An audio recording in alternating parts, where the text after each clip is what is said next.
Hello and welcome to the marathon video of Polity Current Affairs.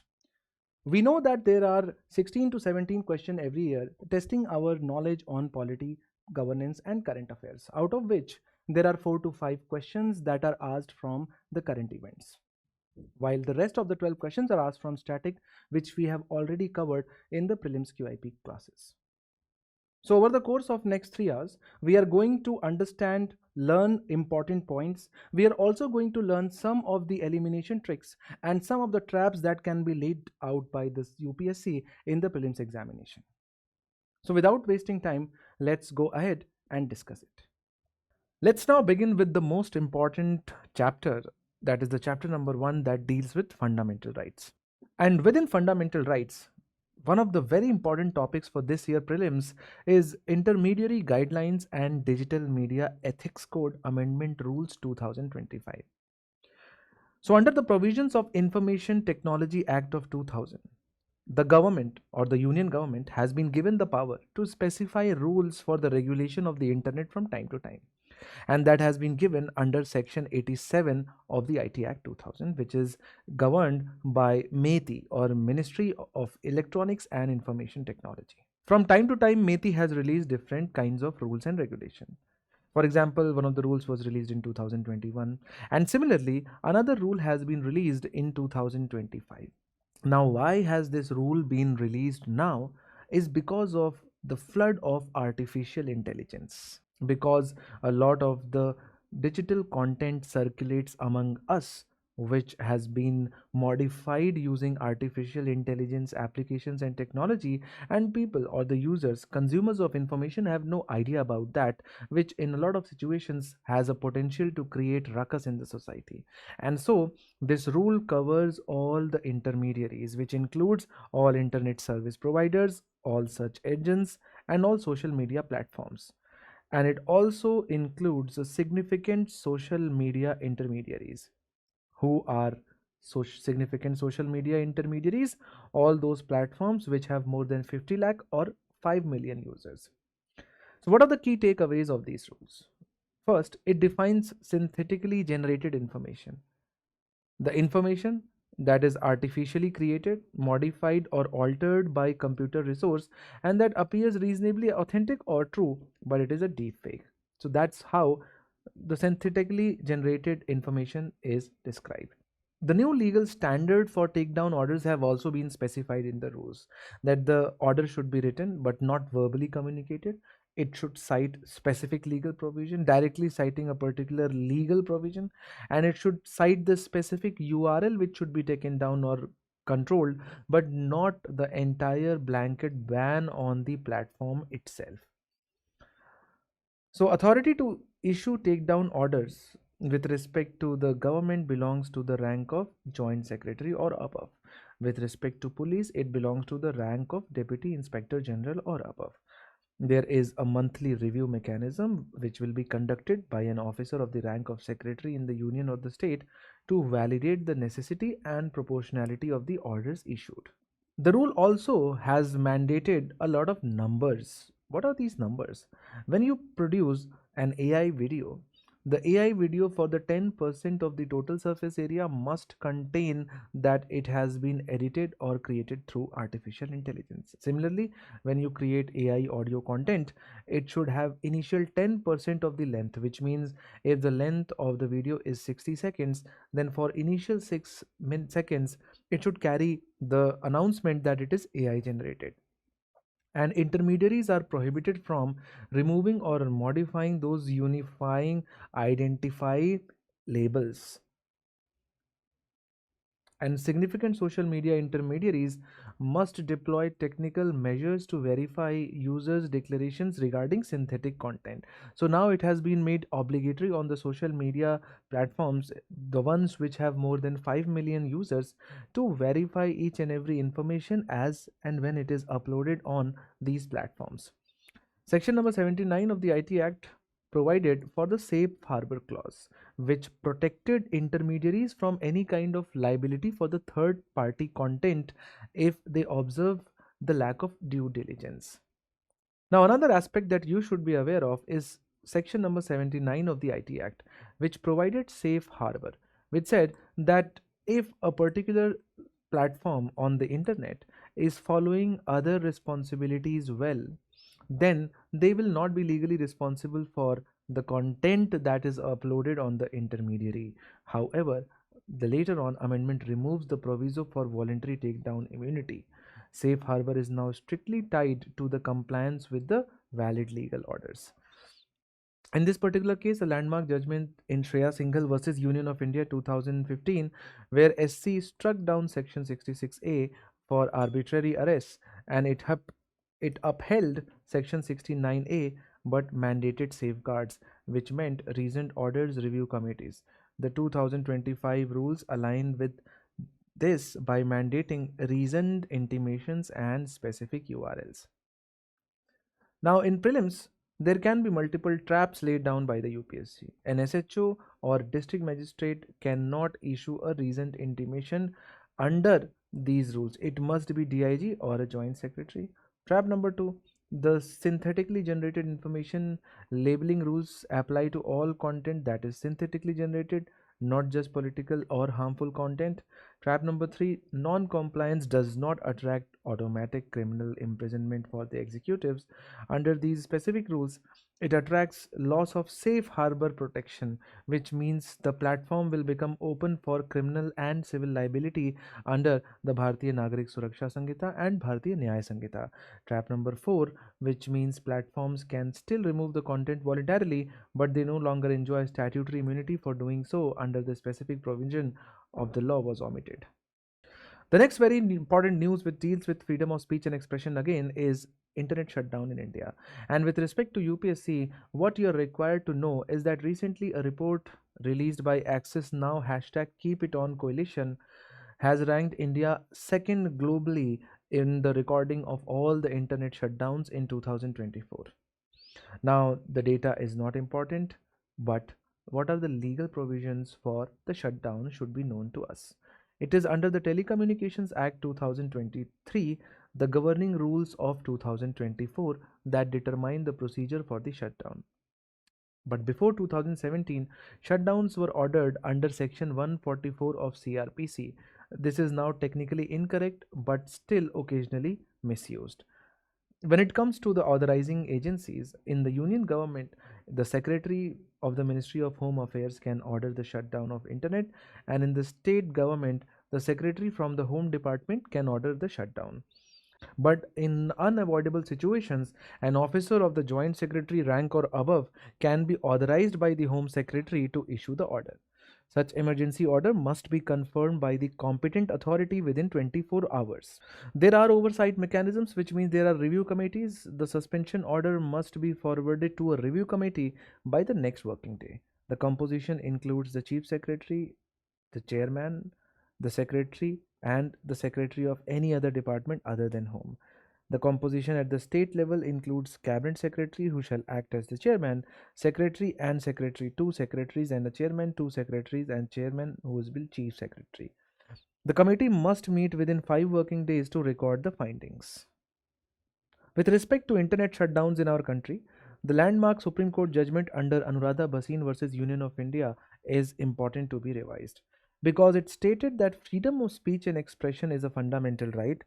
The freedom to practice trade and profession is fundamental right, and because these two are fundamental right, the internet will have to be protected in order to protect speech and expression and trade, profession and occupation. So right to internet did not directly become our fundamental right, but it became the fundamental right by virtue of our trade, profession and occupation, and by virtue of our freedom of speech and expression, because now we are increasingly relying on the internet as a medium to satisfy our speech and expression needs.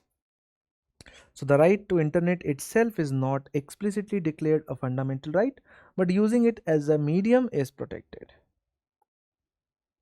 But the Supreme Court has held that the suspensions cannot be indefinite, because any kind of indefiniteness in the state action creates arbitrariness. They must be temporary and proportionate to the threat. All shutdown orders must be published in public domain to allow legal challenge. So the trap number 1 for the authority, the DM or SP cannot unilaterally order a shutdown. Trap number 2, public emergency or public safety are only valid grounds. Trap number 3, review committee is executive, not judicial. It is headed by, as we have seen, cabinet secretary and chief secretary. The next important news deals with the right to property. All of us know that the constitution commencement provided one extra fundamental right, which was fundamental right to property. But slowly and gradually, because of the conflict with the judiciary in form of judicial review, made it to the point that the state of India could not have guaranteed right to property as a fundamental right, and then it had to be put in some other part. And this is exactly what was done through 44th Constitutional Amendment Act, which repealed Article 19(1)(f) and provided Article 30. And this is exactly what was done in 44th Constitutional Amendment Act, which repealed Article 19(1)(f) and provided Article 300A as the right to property. Now, under a landmark judgment of Bernard Francis Joseph Bose versus Government of Karnataka, the Supreme Court has held that adequate compensation is an inherent part of Article 300A. So let's now first look at the provision of Article 300A. Article 300A says no person shall be deprived of his property save by authority of law. And it is given under Part 12, which deals with finance, property, contracts, and suits, and not under Part 3, which deals with the fundamental right. Now, you can clearly see, because it is not given in Part 3, it is not considered as a fundamental right, but because it is given in the Constitution, it is known as the constitutional right. It is also a human right under Universal Declaration of Human Rights. And this is the evolution that we have already talked about.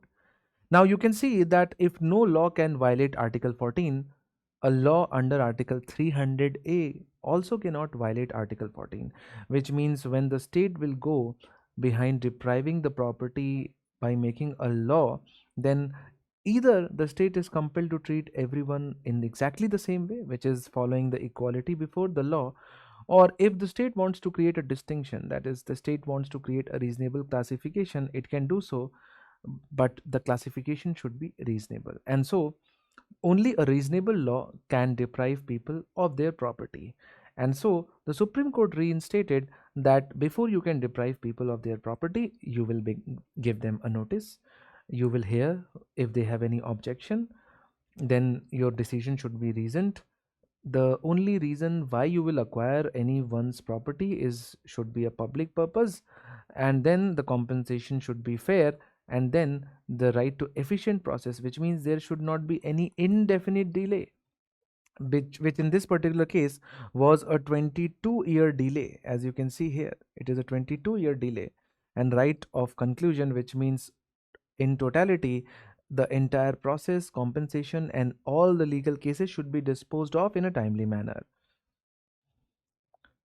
So the Supreme Court has used Article 142, which is the power of the Supreme Court to pass any decree necessary for doing complete justice, which might also overlook, oversee, or overstep any of the laws that are present, any of the constitutional provisions of the Constitution of India. So the trap number 1 is right to property is a statutory right only. And that's correct. It is a statutory right. The Constitution explicitly mentions adequate compensation in Article 300A, does not. Writ petition for property violation, since it is not a fundamental right, you generally move to the High Court, you cannot move to the Supreme Court.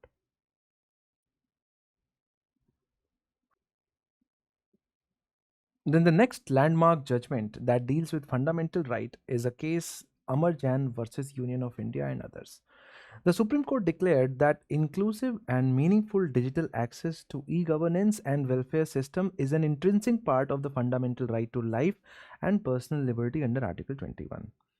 The judgment specifically addressed barriers faced by visually impaired persons and acid attack survivors. The problem is that nowadays the digital communication technology uses some of the tools, mechanisms, which has the effect of not allowing people of all kinds to be able to use these platforms. For example, if the mobile uses face ID systems, it could be complicated for visually impaired persons because it uses the retina axis, and it might be disfigured for some people and acid attack survivors. And so the center must revise digital KYC know your customer norms to ensure that they remain accessible. So it has issued 20 directions.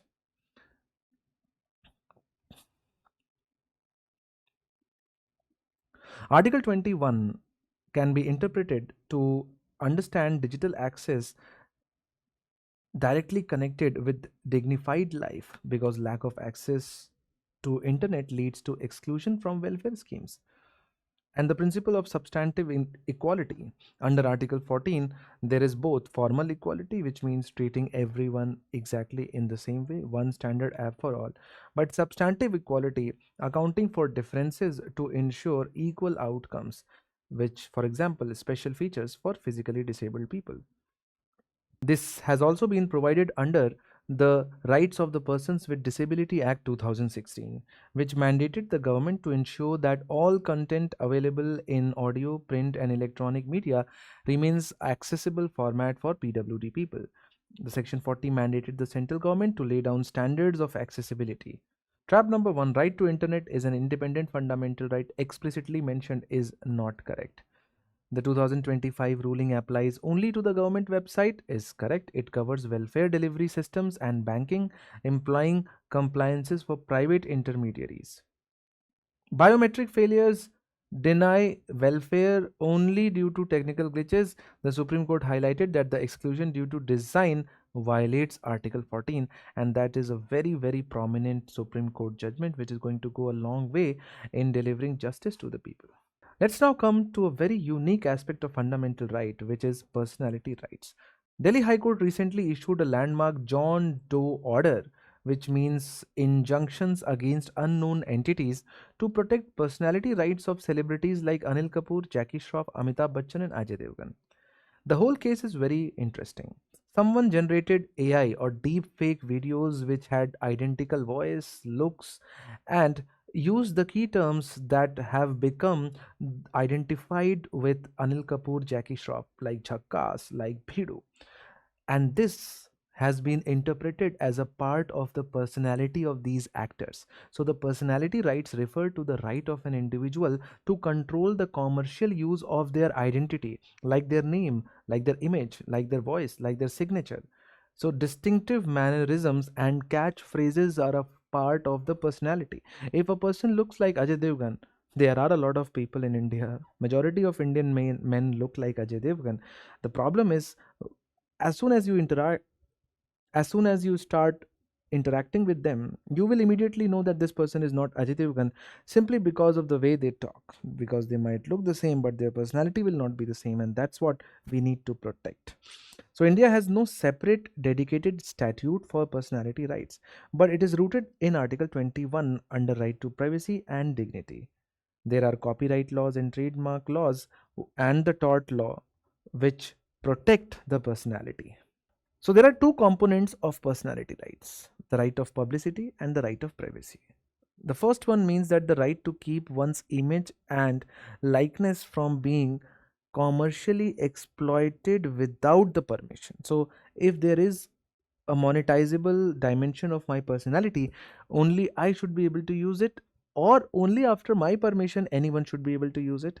And then right to privacy, which means right to be left alone and not have one's personality represented publicly without permission. There are landmark judgments, but they are not important except for Anil Kapoor versus Simply Life India, where the restrained AI generated morphing and GIFs that exploited the actor's persona for monetary gains. However, there are few exceptions. Under Article 19(1)(a), personality rights are not absolute. They are balanced against freedom of speech and expression, which means a person can create satire, parody, can mimic you, and you cannot file a case under personality rights. It is also covered under news and current affairs reporting, and also for the part of biopic of a person. But if you want to gain commercially from any one of them, you will have to seek the permission. Now, personality rights expire immediately upon the death. Not correct. The legal position on post-mortem rights in India is unclear or grey. Unlike US, India has no clear statute, but the courts often protect against unjust enrichment. Only celebrities have personality rights. Every individual has personality rights. So that's incorrect. It is The next important topic is online content regulation, OTT and digital news. As you know that IT Intermediary Guidelines and Digital Media Ethics Code Rules 2021 act as the governing one. So there is a dual ministry control, and it is very, very, very important. Ministry of Information and Digital Technology, Ministry of Electronics and IT regulates the social media intermediaries, which means it regulates Facebook, Twitter, X, and WhatsApp. Whereas Ministry of Information and Broadcast regulates the digital media, which means news publishers, OTT platforms like Netflix and Hotstar. OTT content is not certified by CBFC. It follows a self-classification model. Theatrical films must be, however, certified by the CBFC under the Cinematic Act of 1952. And there is another discussion in the same video later on where we have discussed this. So there is a three-tier grievance redressal mechanism that has been created. Level 1, self-regulation. Publisher must appoint a grievance officer. The timeline is 15 days within which the grievance must be reported. Level 2, self-regulatory body. Industry body, an independent body headed by a retired judge of a high court or a supreme court or any other eminent person, and registration must be registered with the MIB. And the third level oversight mechanism is with the government, where interdepartmental committee constituted by the MIB can issue blocking orders or warning advisory. OTT platforms must self-classify content, which means that there is no external agency to classify the content for them. U, which means can be watched by anyone. U/A plus 7 means above the age of 7 years, above the age of 13 years, above the age of 16 years, and adult, which means above the age of 18 years. Parental lock has been made mandatory for content classification as only for UAs 13 plus or higher. Age verification should be done through a reliable mechanism for A-rated content.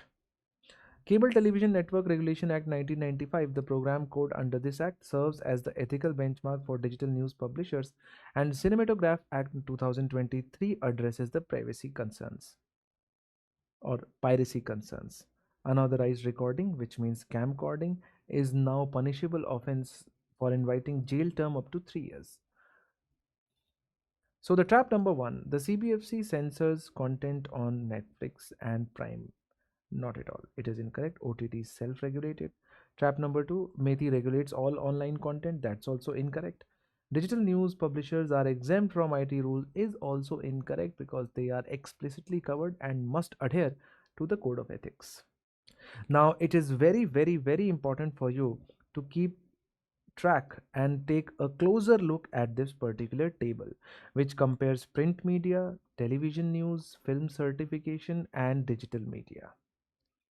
Now, Uttarakhand's Uniform Civil Code has been in news throughout last year. It has become the first state in independent India to enact a uniform civil code. It was passed by the State Legislative Assembly in 2024 and it received presidential assent. Yes, it was reserved for presidential consideration. Why? Because marriage and divorce are in concurrent list. And to override existing central laws in the state, presidential assent was made mandatory because of Article 254 Clause 2, which says that no state legislative assembly law can contravene the parliamentary law in the concurrent list. It has been officially implemented from January 2025. It applies to all residents of Uttarakhand except the scheduled tribe. So it is not really uniform civil code. It is a conditional civil code. They have mass. So Uttarakhand has standardized the age 18 years for women and 21 years for men of all community. Polygamy or bigamy has been completely banned in the state. Nikah, halala and iddat specific to Islamic personal law have been criminalized or banned. Triple talaq is already banned centrally, but UCC reinforces and codifies the divorce provisions. In matters of succession or inheritance, it has abolished the co-parcenary system, that the ancestral joint family property rights found in Hindu law. The co-parcenary system, where individuals in a joint family who acquire a right to the ancestral property by birth. The sons and daughters have now been given equal right or equal share in the property, and class 1 heirs have been elevated. So the act elevates both parents, like mother and father, to class 1 heirs, whereas previously, often only the mother was class 1 in Hindu law. When a Hindu male dies intestate, which means if a person dies without a will, his property passes first to his class 1 heirs. An interesting aspect of Uniform Civil Code of Uttarakhand is the living relationship. Live-in partners must register their relationship with the registrar within 1 month, and it applies to Uttarakhand residents even if they are living in a live-in relationship outside the state. This is very, very important. Non-registration attracts up to 6 months of jail or 25,000 in fine. And child legitimacy: the children born from live-in relationships are legally considered legitimate. Scheduled tribes are excluded, as we have already seen. With respect to the Constitution of India, these are very important. Article 44: the state shall endeavor to secure for the citizens a uniform civil code throughout the territory of India. Entry number 5, list number 3 covers marriage, divorce, infants, which means it is a matter of concurrent list. And in Sarla Mudgal case, the Supreme Court emphasized the need for a uniform civil code to prevent conversion for bigamy. So trap number 1, it is first UCC in India. Incorrect. Goa was the first. Portuguese civil code already existed as a secular uniform civil code. It applies to all citizens in Uttarakhand without exception. Incorrect, because tribals are excluded. And non-registration of live-in relationship attracts only a fine. No, it can also attract an imprisonment. The Supreme Court granted interim protection from arrest to the content creator Ranveer Allahabadia, and this dealt with a very famous case of previous year for the remarks made by the content creator during the recording of a show India's Got Latent. And now here the Supreme Court has made distinction between vulgarity and obscenity. Vulgarity refers to the conduct that is crude, coarse, and lacks refinement, generally protected under freedom of speech, unless it crosses threshold into obscenity, which refers to the content that appeals to the prurient interests, lustful desires, and has the tendency to deprave and corrupt the mind of the viewers. And it is not protected under Article 19, and this is the distinction that was made in this particular case.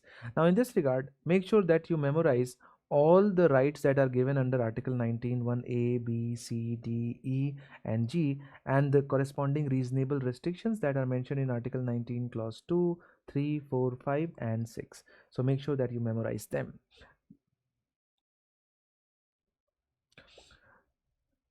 Now, with respect to this particular news article, what is important is the judicial test that they use to determine whether a particular freedom of speech and expression will be allowed or not. So how does the Supreme Court decides which is vulgar, which is not vulgar, which is obscene, which is not obscene? So earlier they used to apply the Hicklin's test, that if there is an artwork and if any isolated part of the work could corrupt a vulnerable person like a child, the whole work was banned and discarded by UPSC. Now it has been abandoned by the Supreme Court, and now the Supreme Court uses the community standard test. The work must be judged as a whole, but not by taking a particular part of that whole work. So let's say this is the whole work, and there are obscene parts in this particular work. We will only look at this, will become Hicklin test. If we look at the whole part together along with this, it becomes community standard test. And then the Supreme Court asks a very simple question: would the work offend average reasonable person? Applying contemporary community standards, hypersensitive persons are not the benchmark. Child of the society is not the benchmark.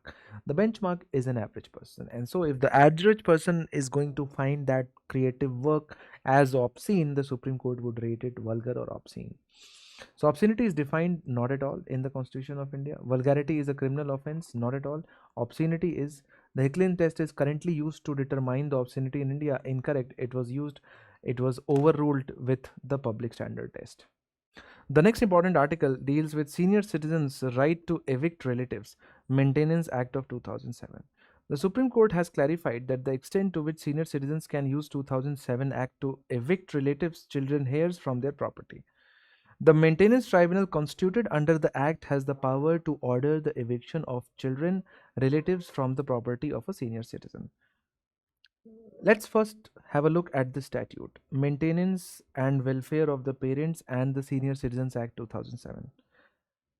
To provide a speedy and inexpensive mechanism for the maintenance of parents and senior citizens. And the key provision is that the senior citizen is defined as any Indian citizen above the age of 60 years.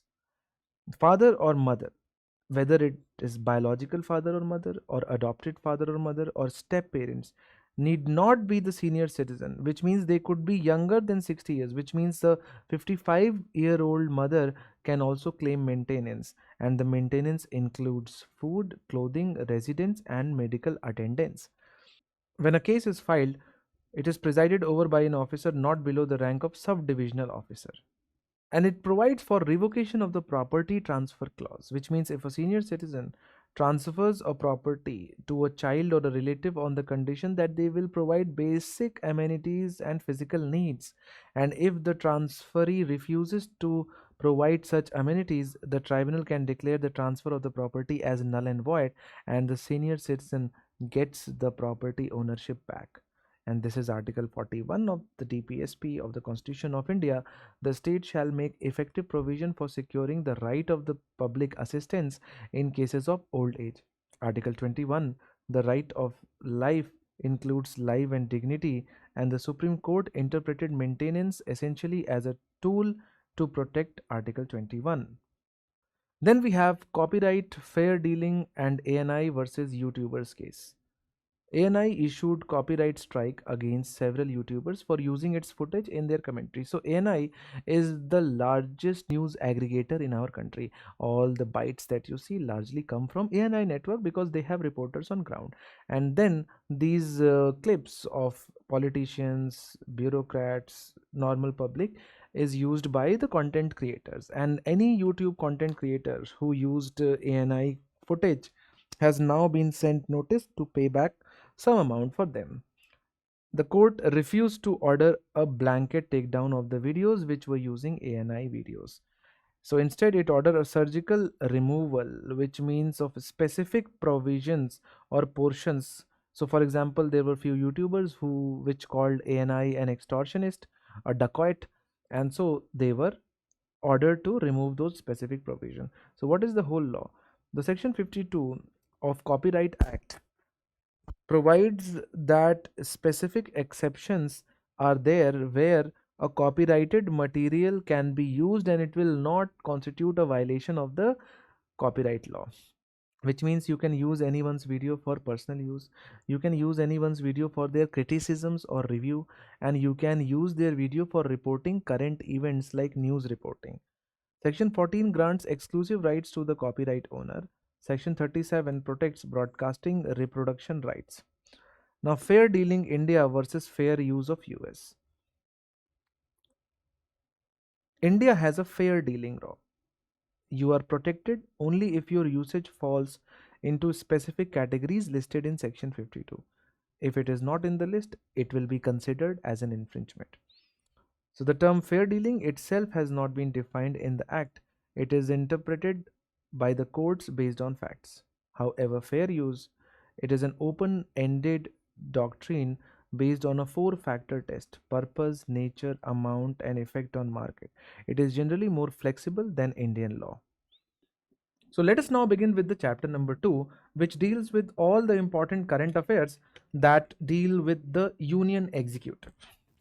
The first news deals with dedicated cell for mercy petitions.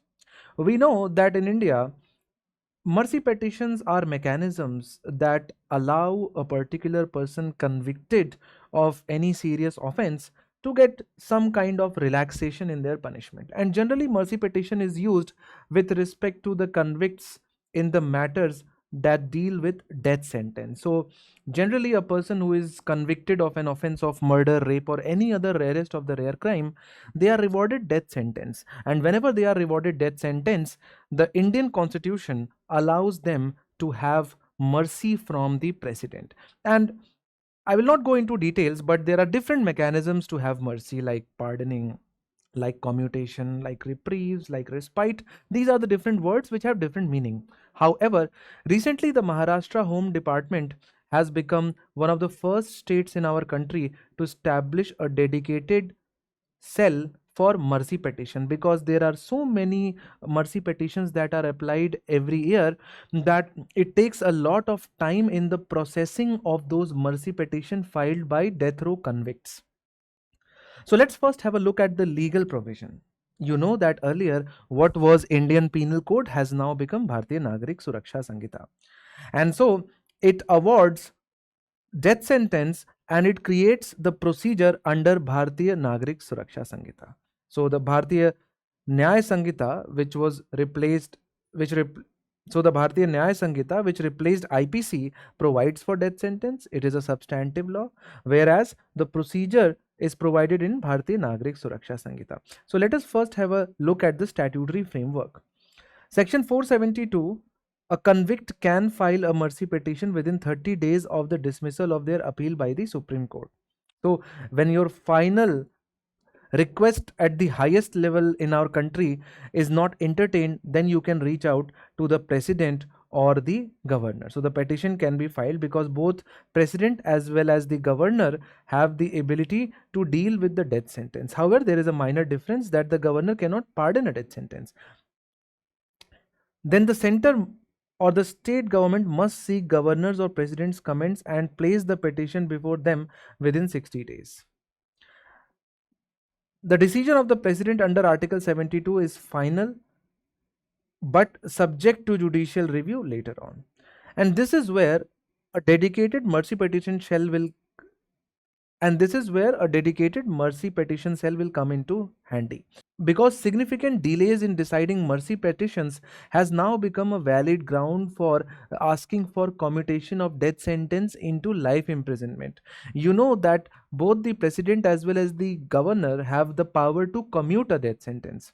Now, when there is a significant delay in decisions being taken by the president or the governor, the convicts can go and request that because there has been so much of delay, the Supreme Court should intervene, and this is the landmark judgment of Shatrughan Chauhan versus Union of India. This is also the time, if you can see, that our Compass magazine compares the president and governor, which is very, very important. So the president has the power to take action under all cases that deal with the union law and where the punishment is from a court martial, whereas the governor only has the power to adjudicate matters that where the sentence or the punishment arises because of a state law. When it comes to the death sentence, the president can pardon, reprieve, respite, can suspend, commute death sentence. However, the governor can only suspend and cannot pardon. This is the most important difference that you have to memorize. Now, Shatrughan Chauhan case, Supreme Court ruled that undue delay is basically violative of Article 14 and Article 21, because when any state authority has the power to delay anything unduly, it creates arbitrariness, and the whole idea of Article 21 and Article 14 is to kill the arbitrariness in the decision making. Similarly, in Epuru Sudhakar case, the Supreme Court established that the clemency power or the mercy power is subject to judicial review if it is proven that it was exercised without application of mind, it was done on political consideration, and it was malified. So let's now look at the most interesting part, that is the common traps or confusing point. The common trap number 1 is that the governor has no power regarding death sentence. That's incorrect.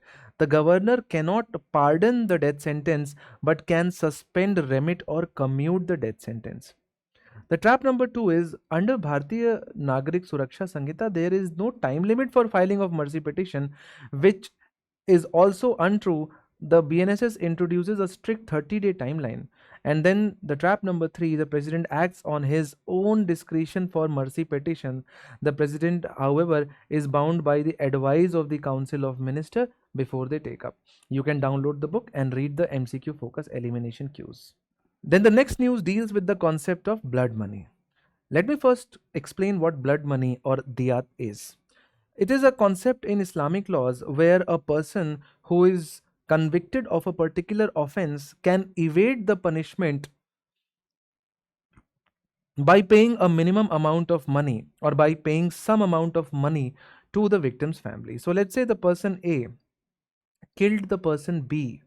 The person B got killed, and person B's father or mother is person C. Now, obviously, we know that state along with person C will pursue a criminal case against A. What A can do, A can simply offer some money, and if C or close members of the victim agree with that amount, then all the cases against person A shall be dropped, and this is what is known as the money that you require to purchase the blood. Why this has been in news is because Nimisha Priya, an Indian nurse who was put on death sentence in Yemen for the murder of a Yemeni national. The Indian government informed the Supreme Court that the blood money is the only option to save her from execution, as legal appeals have been exhausted. And that's what the blood money or daya came into news. Now, it is a financial compensation paid to the victim's family in exchange for pardoning the convict, as I have already explained it to you. Now, let's look at the legal mechanisms. In India, or Indian law does not recognizes the blood money.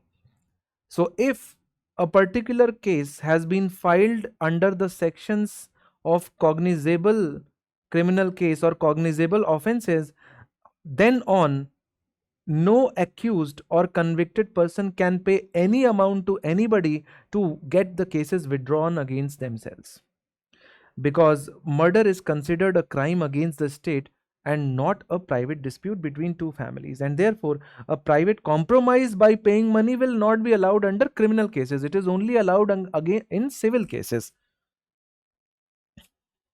However, the Indian courts also created an exception where in Italy Marines case 2021, the Supreme Court closed criminal proceedings against two Italian Marines who killed Kerala fishermen. But that was just an exception which was rooted in the exceptional power of the Supreme Court under Article 142, which gives unprecedented powers to the Supreme Court to do anything and act in any manner possible.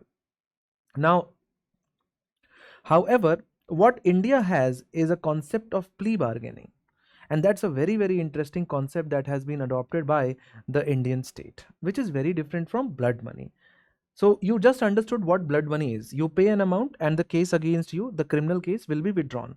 The plea bargaining, however, is that if a particular person is being accused of a particular act, let's say A has been accused in India of, let's say, murder, and you know that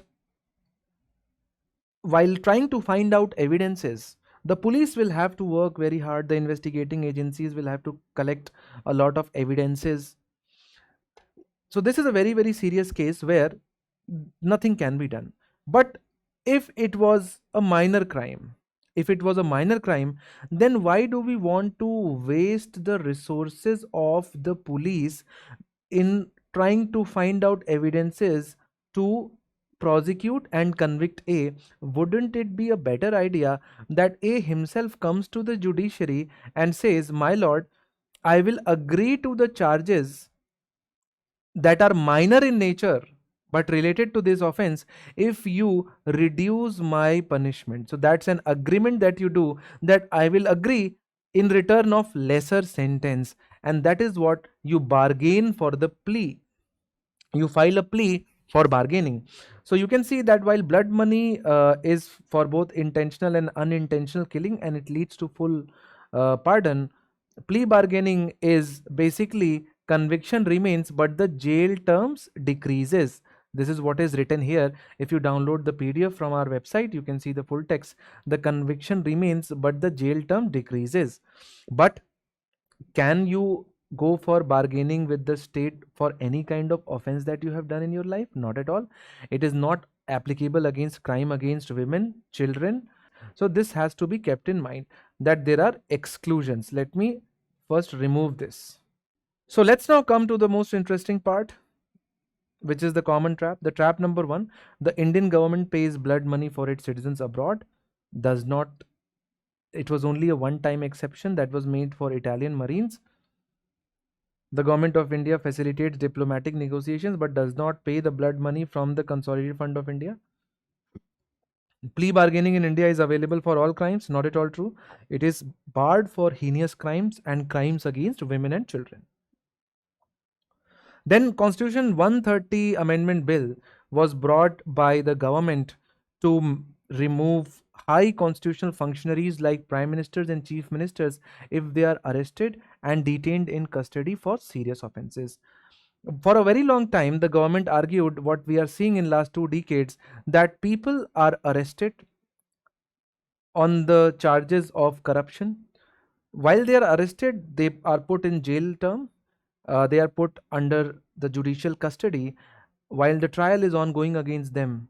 The problem is that these public functionaries like the chief minister and the ministers at the state, they continue to hold the office that they held before being arrested, and it creates the problem of governance. And so the constitutional amendment bill was brought in order to automatically remove the people in jail term as soon as their jail term completes 30 consecutive days in jail.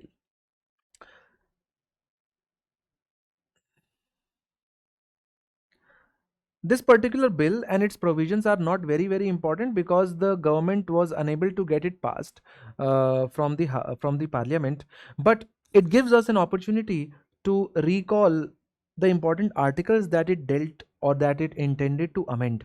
For instance, article number 75, which deals with the Council of Ministers and the Prime Minister at the Union. Article number 164, which deals with the Chief Minister and the Council of Ministers at the state.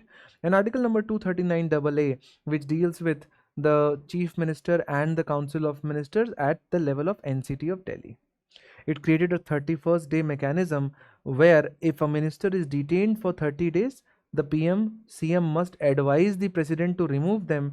If no advice is tendered, the minister will be automatically ceased to hold the office on 31st day. For prime minister and chief minister, they must resign by 31st day of detention, or else their position will automatically cease to exist, or they will cease to be prime minister or chief minister on 31st day. As far as the reasoning is concerned, the bill cited the constitutional morality and the need to maintain integrity in the public life. And in 2014, in Manoj Narula versus Union of India, the Supreme Court observed that persons with criminal cases, criminal history, criminal antecedent should not be ministers, though it left it to the wisdom of the PM and CM. Now the bill seeks to make the expectation a legal mandate. So what was expected by the Supreme Court to remain a moral provision, a conventional provision, was thought to be constitutionalized by the government. Now, currently we have Representation of the People Act 1951, which deals with the qualifications and disqualifications of members of parliament and members of legislative assembly. Now, the RPA 1951 provides for disqualification upon conviction under section 8, but it does not provide for the disqualification only after arrest or trial. It only does so after any judicial court in our country administers the final order and holds the person convicted of any offense which attracts punishment of 2 or more years. Let's go to the common trap. Now the trap number is that bill disqualified the person from being an MP or MLA. No, only removes them from ministerial positions. If you are in 31 day or more jail custody, then being an MP or an MLA is not a problem. You will not be able to hold a ministerial office. The removal is immediate upon the arrest, not at all 30 consecutive days. A removed minister cannot be reappointed. The bill allows for immediate reappointment upon the release of the person. The next news is very important. President's rule imposed in Manipur. So after the resignation of the Chief Minister N. Biren Singh, because of the ongoing ethnic violence between Meitei and Kuki community for last more than 2 years, it was needed to be imposed. And so it is the 10th time that the 356 has been invoked for Manipur. And there is just one more state, which is Uttar Pradesh, which remains number one for overall times president rule has been levied in this particular state. That is 11 times. So that's a prelims trivia that we are giving it to you. Let's understand the constitutional provision. Article 356 says that if the president is satisfied after a governor's report, which means this process originates with the governor, who shall send a report to the president, that the state government cannot be carried out in accordance with the Constitution of India. So, which means that the governor should first create a report that some or the other provision of the Constitution of India is being violated. Supreme Court has clarified it that the report must be a speaking document, which means that it should objectively talk about which constitutional provision has been violated in the state. Now, if you're wondering as to how the state government can violate a constitutional provision, there are multiple provisions that exist in this constitution which can be violated by the state government. For example, the Council of Ministers have to be accountable to the House of the People. And it says that there shall be a Council of Ministers headed by the Chief Minister. The problem is that if there is no Chief Minister who is able to show the majority and not able to lead a council of minister to majority, then it is a violation of the constitutional provision which mandates by saying there shall be a council of minister and the council of ministers shall be collectively responsible to the legislative assembly of the state. So if a particular state on recurrent basis is not producing majority party leadership, then it can be lawful for the governor to hold that the constitutional machinery has been failing in the state. Then there are provisions like Article 355, Article 365, Article number 256. These are the articles which you should go and read, because these are the articles which create ground for the union intervention in the state matter.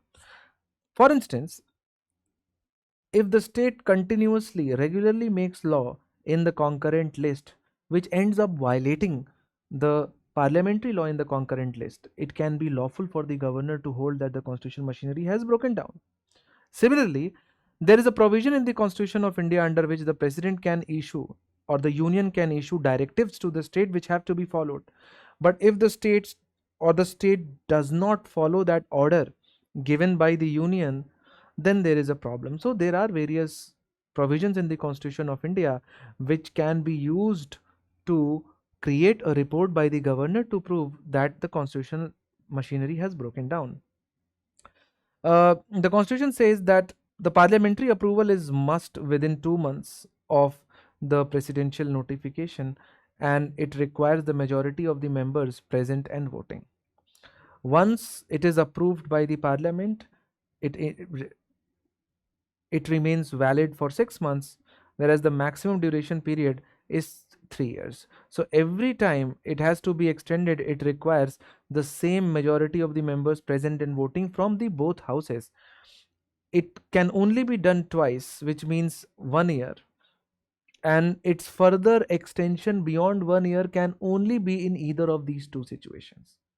So for example, if a particular state, the emergency is invoked in 2026 January, then beyond January 2027 it can only occur if there is national emergency in the country, or if in January 2027 the election commission certifies in writing that the conduct of election in that state would not be possible.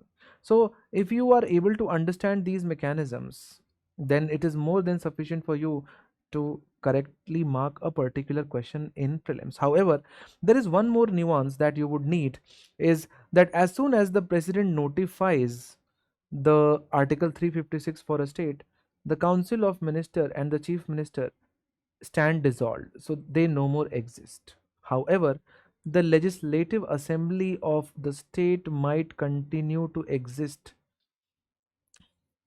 So, promulgation of Article 356 and the legislative assembly's survival are not directly linked with each other. The constitution under Article 356 says that, however, later on, the parliament may pass, the president may the president may divert the legislative assembly power to the parliament, and then parliament by law can divert it to the president and allow the president to divert it to anyone else. So it is important for us to understand these mechanisms. A famous case that deals with the rules that are levied for Article 356 is SR Bommai, the gold standard guidelines, which provided for judicial review, that the presidential proclamation is subject to judicial review.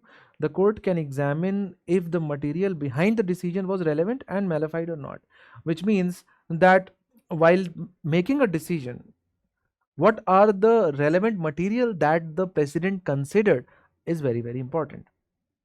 Then the majority of the government must be tested on the floor of the assembly, not in the governor's office, which means that on a lot of occasions, the governors recommended the Article 356 for a particular state even without objectively allowing the Council of Ministers to approve their majority. It was that the governor formed an opinion that the Council of Ministers have lost the majority, and that became the ground for the recommendation. So you can see, let's go to the common trap. No parliamentary approval is needed for revocation. The common trap is the president rule requires a special majority for approval. Not at all. It is a simple majority of present and voting. The assembly is automatically dissolved upon the proclamation. That's also incorrect. I talked about it. It is suspended. Dissolution happens only after the parliament approves the proclamation, and president rule can be extended indefinitely. Not at all correct. Maximum 3 years. However, there is a state where the emergency was extended for more than 3 years. It was Punjab, but it was not a violation of the constitution because the constitution was amended to provide for this exemption in case of Punjab. The next news article deals with the separation of power, because ex-Vice President Jagdeep Dhankar criticized the Supreme Court, labeling it Supreme Parliament on a lot of occasions. And so the questions were being raised about the power of the judiciary and how with time it has managed to increase such powers. And there were two main occasions in last 10 years because of which the judiciary's increasing power has been questioned. For instance, the judiciary decided to set the deadlines for the exercise of presidential and governors' discretionary power in agreeing to a particular bill, ascending to a particular bill, or rejecting it. Second was the National Judicial Appointment Commission, introduced through 99th Constitutional Amendment Act to provide for the appointment process of higher judiciary. So you can say that the judiciary started behaving like a super parliament. There are a lot of powers located in the Constitution of India which gives the judiciary the power to review. And that's why we created a judiciary independent of executive so that they can exercise their autonomy of mind. Various mechanisms to provide for independence had been created in the Constitution of India. Article 13 explicitly declares that any law violating fundamental right will be void to the extent of contravention, and so that is not something that is new. But what is important is the doctrine of separation of power. It was a French philosopher, Montesquieu, who decided or who gave the theory that the three kinds of powers, executive, legislative, and judicial, should be separated from each other. Because if the same group of men who execute laws as well as make laws, there will be no liberty in the society. On the other hand, if the same group of men who make laws or execute laws will also adjudicate upon the laws, there will be no justice in the society. And so the Constitution of India also carried forward this principle. Article 50, the state shall take steps to separate the judiciary from executive in public services of the state. Article 121 and 211 continue this tradition of separation of power, where parliamentarians and legislators are not allowed to discuss the conduct of a judge They can do so only when their impeachment or the removal motion is ongoing. Apart from that, they cannot do so. Article 112 and 212 talk about the courts not to inquire into any legislative proceedings. So if there is a particular rule that exists in parliament, and if parliamentarians do not follow that rule, no one can go to the Supreme Court, no one can go to the High Court and challenge such non-following of rules, because that is beyond the judicial scrutiny. Keshwananda Bharati 1973 established that the parliament has the power to amend any part of the constitution except its basic structure. And so you can see something that was not provided by the constitution. The ability of the judiciary to scrutinize and review the constitutional amendment acts was something that the judiciary created out of thin air. Now let's look at the common traps. Separation of power is explicitly mentioned in the preamble, incorrect. It is implied in the basic structure and mentioned in Article 50. The judiciary can direct parliament to enact a specific law. No, it generally requests the parliament, and that is how things are done. The president is answerable to the Supreme Court for all his actions. Not at all. Article 361 grants the president and the governor immunity from being answerable to any court. The 17th Vice President of India was elected, and so it is important for us to look into the election of Vice President. For every electoral process, there has to be a returning officer who completely takes over and oversees the process. In case of the election to the Vice President position of India, the Secretary General of Rajya Sabha was appointed as the returning officer. The post of returning officer rotates between the Secretary General of Lok Sabha and Secretary General of Rajya Sabha. So if the option says that can it be Lok Sabha or Rajya Sabha General Secretary, it can be either. It's just that this year, this particular election, it was the turn of Secretary General of Rajya Sabha. And so the Election Commission, we know, is conducted by Election Commission of India under Article 324. The Electoral College to the position of Vice President consists of the members of both the houses of the Parliament. There is no distinction that is made between nominated elected members, which is the case with the Presidential Electoral College. So the composition consisted of 233 members from Rajya Sabha, 12 Rajya Sabha members who were nominated, and then 543 elected members of Rajya Sabha. The political parties cannot issue a whip to their MPs for this election. Voting against party line does not attract a disqualification. The nomination requirements are that each candidate must be supported by 20 electors as proposers and 20 electors as seconders, whereas for the president it is 50 plus 50, and security deposit is around 15,000 rupees. Any dispute is resolved by the Supreme Court, and that's what we should need to know. When it comes to the common trap, the Vice President is elected by the same electoral college as President. Incorrect. We know that it is very different. The Speaker of Lok Sabha acts as a returning officer. Incorrect. It is the Secretary General and rotates between Lok Sabha and Rajya Sabha Secretary General. Trap number 3, if election is delayed, the outgoing VP continues until a successor takes office.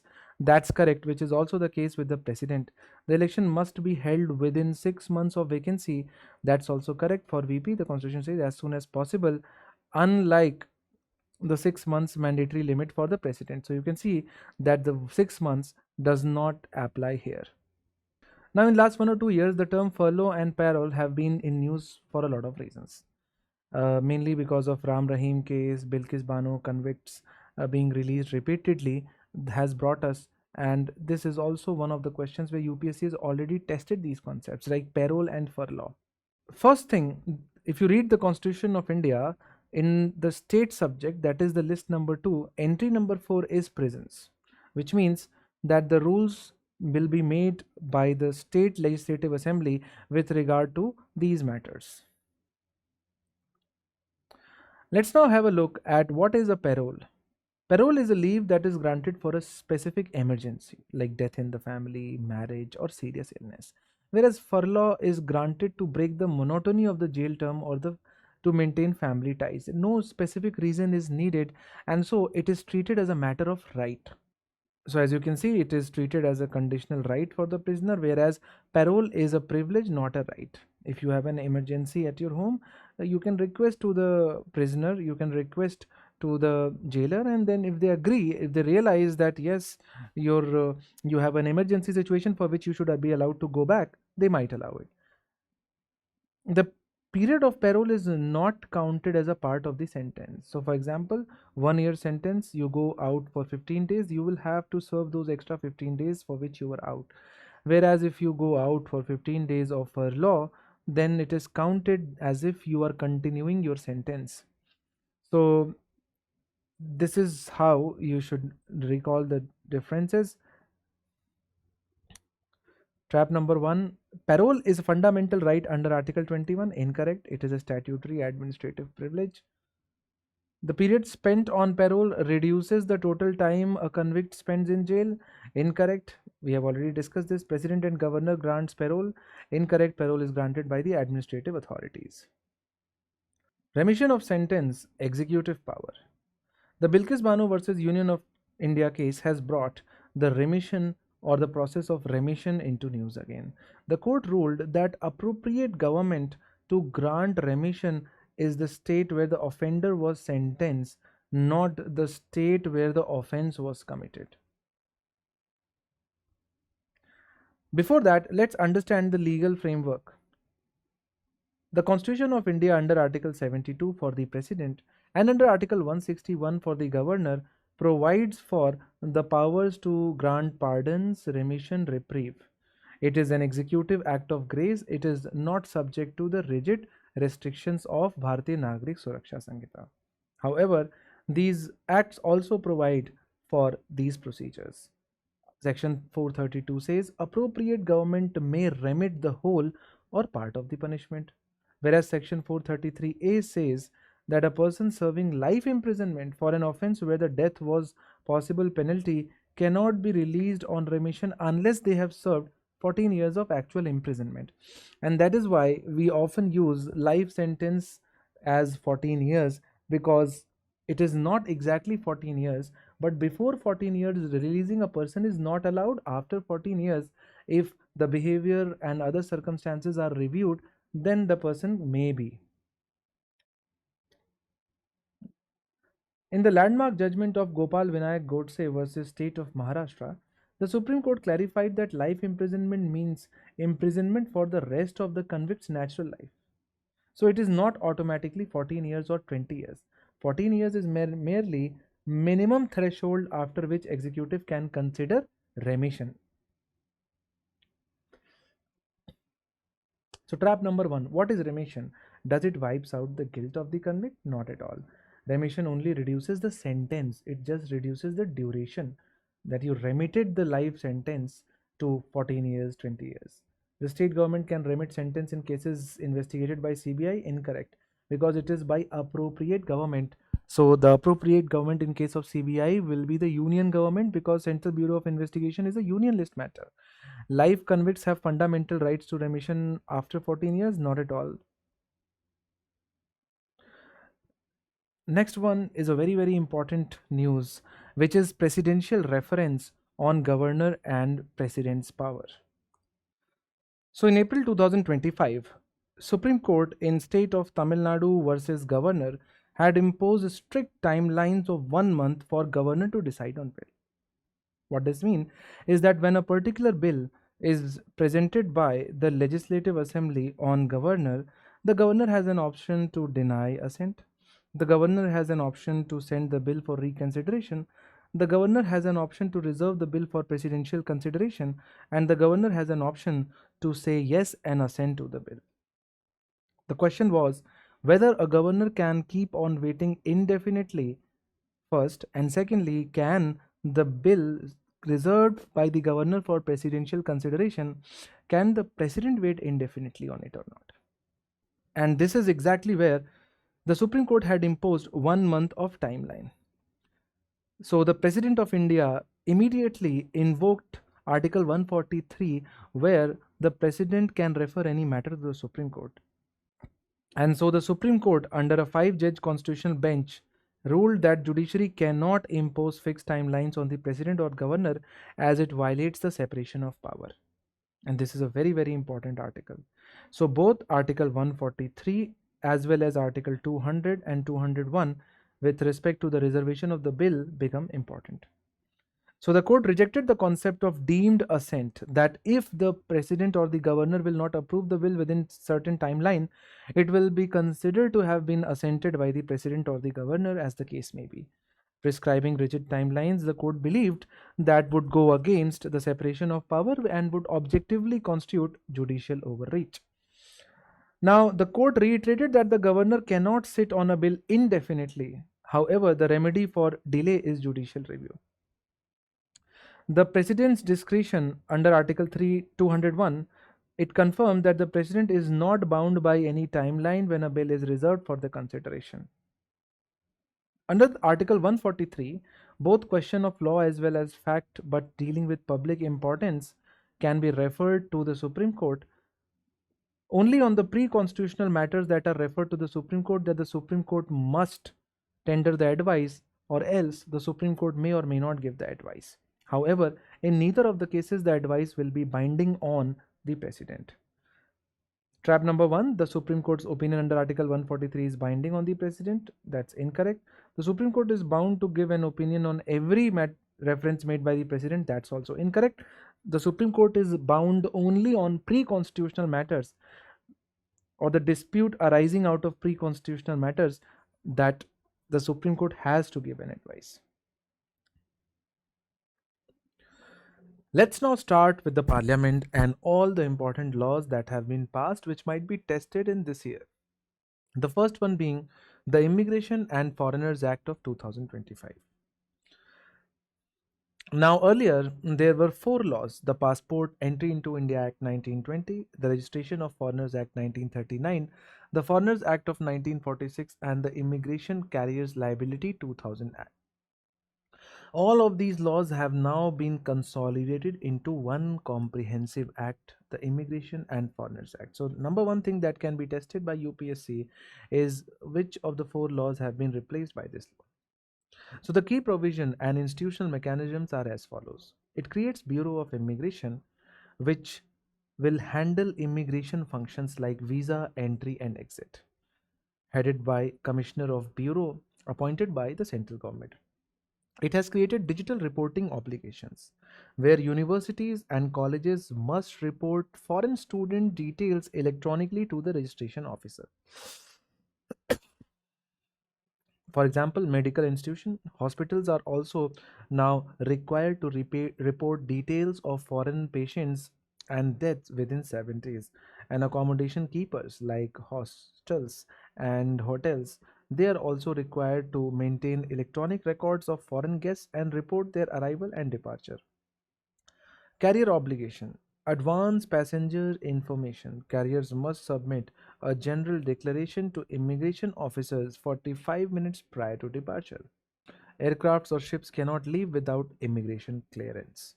It empowers immigration officers to collect biometric information, for example, the photographs, the fingerprints from foreigners upon entry or during their stay. New visa categories have been created.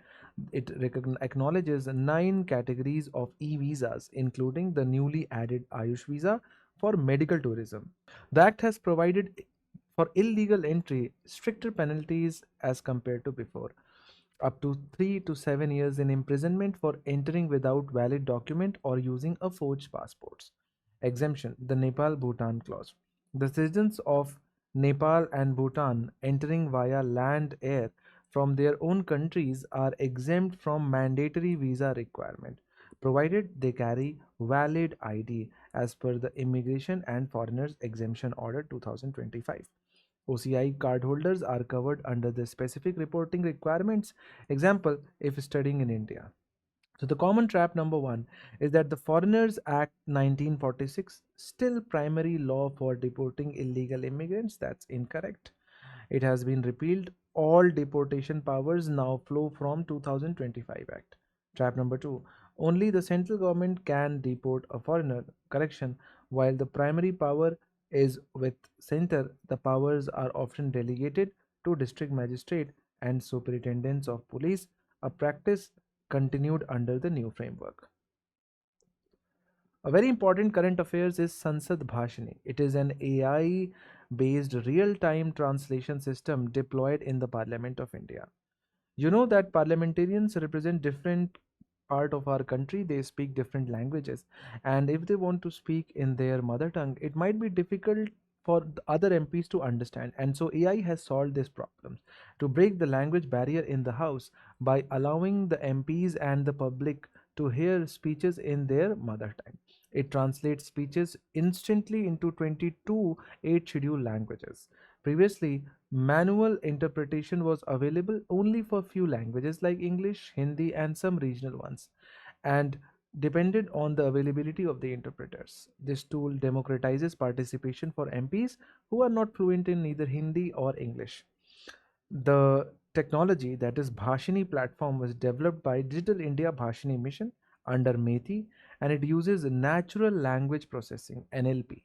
The underlying credo is to treat Indian languages as a resource, creating voice-based internet for India, Bhasha Gaurav. Article 120 prescribes the language to be used in the parliament, Hindi or English, but the presiding officer may permit any member who cannot adequately express himself in Hindi or English to address the house in his mother tongue. Sansad Bhashini makes the proviso practically effective by removing the logistical hurdle of finding manual interpreters for every dialect. It covers all 22 languages. Now, National Cooperative Policy. Replacing the 23-year-old 2002 policy, the government has brought Shahkar Se Samriddhi. In 2025, UN declared it as an International Year of Cooperatives. This is very important. So it was formulated by 48-member committee headed by Suresh Prabhu, who was a former union minister, to make cooperative a second engine of India's growth and achieve the goal of Viksit Bharat by 2047. This is the first major policy since the creation of the separate Ministry of Cooperation in 2021. The key pillars include in strengthening the foundation, promoting vibrancy, making cooperatives future ready, promoting inclusivity, entering new sectors like green energy and tourism, and shaping the young generation. The quantifiable targets include universal reach, establish at least one cooperative society in every village, increase the number of cooperatives by 30%, and bring 50 crore citizens into the active cooperative fold, which will triple the cooperative sector's contribution to GDP by 2034. The major initiatives under the policy include Model Cooperative Village. The target to develop 5 model cooperative villages per tehsil. These villages will act as self-reliant units driven by the cooperative economic models. Tribhuvan Sarkari University, establishment of India's first national cooperative university for professional training and capacity building. Then Sahkar Taxi and Gig Economy, introduction of cooperative model in gig economy to ensure profits go to drivers rather than aggregators. White Revolution 2.0 will focus on expanding dairy cooperative to uncovered panchayats and empowering women. Digitization, cooperative stack, developing a digital public infrastructure for cooperatives, and computerization, which will connect all to the Common National Software ERP. The cooperative society is a state subject. However, multi-state cooperative societies are regulated by the center. 97th Constitutional Amendment Act of 2011 amended Article 19(1)(c) by adding the cooperative society under it. Article 43(b) state shall promote voluntary formation and democratic control of cooperatives.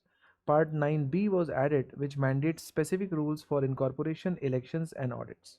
The common trap, the policy mandates the center to take over all cooperative banks, is incorrect. The 97th Amendment Act is fully valid for all cooperative, incorrect.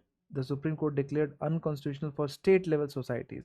It is only applicable for multi-state cooperative society. There was no national policy before 2025 is also incorrect. The policy was in 2002. Cooperative Society Table, PACS versus FPOs versus SHG. So primary agricultural credit society, farmer producer organization, and self-help group. It is extremely important that you go through this particular table at Compare the ingredients.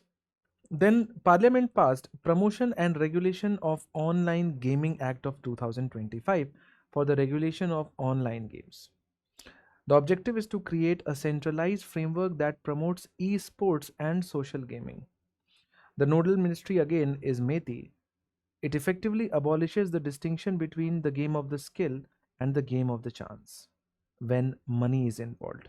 Previously, skill based games like fantasy, sports, poker were protected by the Supreme Court judgments. Under this act, if a game involves monetary stakes, it is classified as online money game and will be prohibited regardless of the skill element. The key definitions and classifications are as follows. The Act divides online games into three distinct categories: online games, online money games. Any game where a user deposits money, stakes with expectation of winning monetary enrichment. The status will be banned. Offering, advertising, or facilitating payments for these is non bailable offense, and hence all the fantasy leagues were banned instantaneously. Online social game permitted. Games played solely for entertainment, recreation, without any monetary reward or winnings. They are regulated, must register with the authority. Esports, defined as competitive video gaming events where the outcome depends on a physical dexterity, mental agility, and strategic thinking.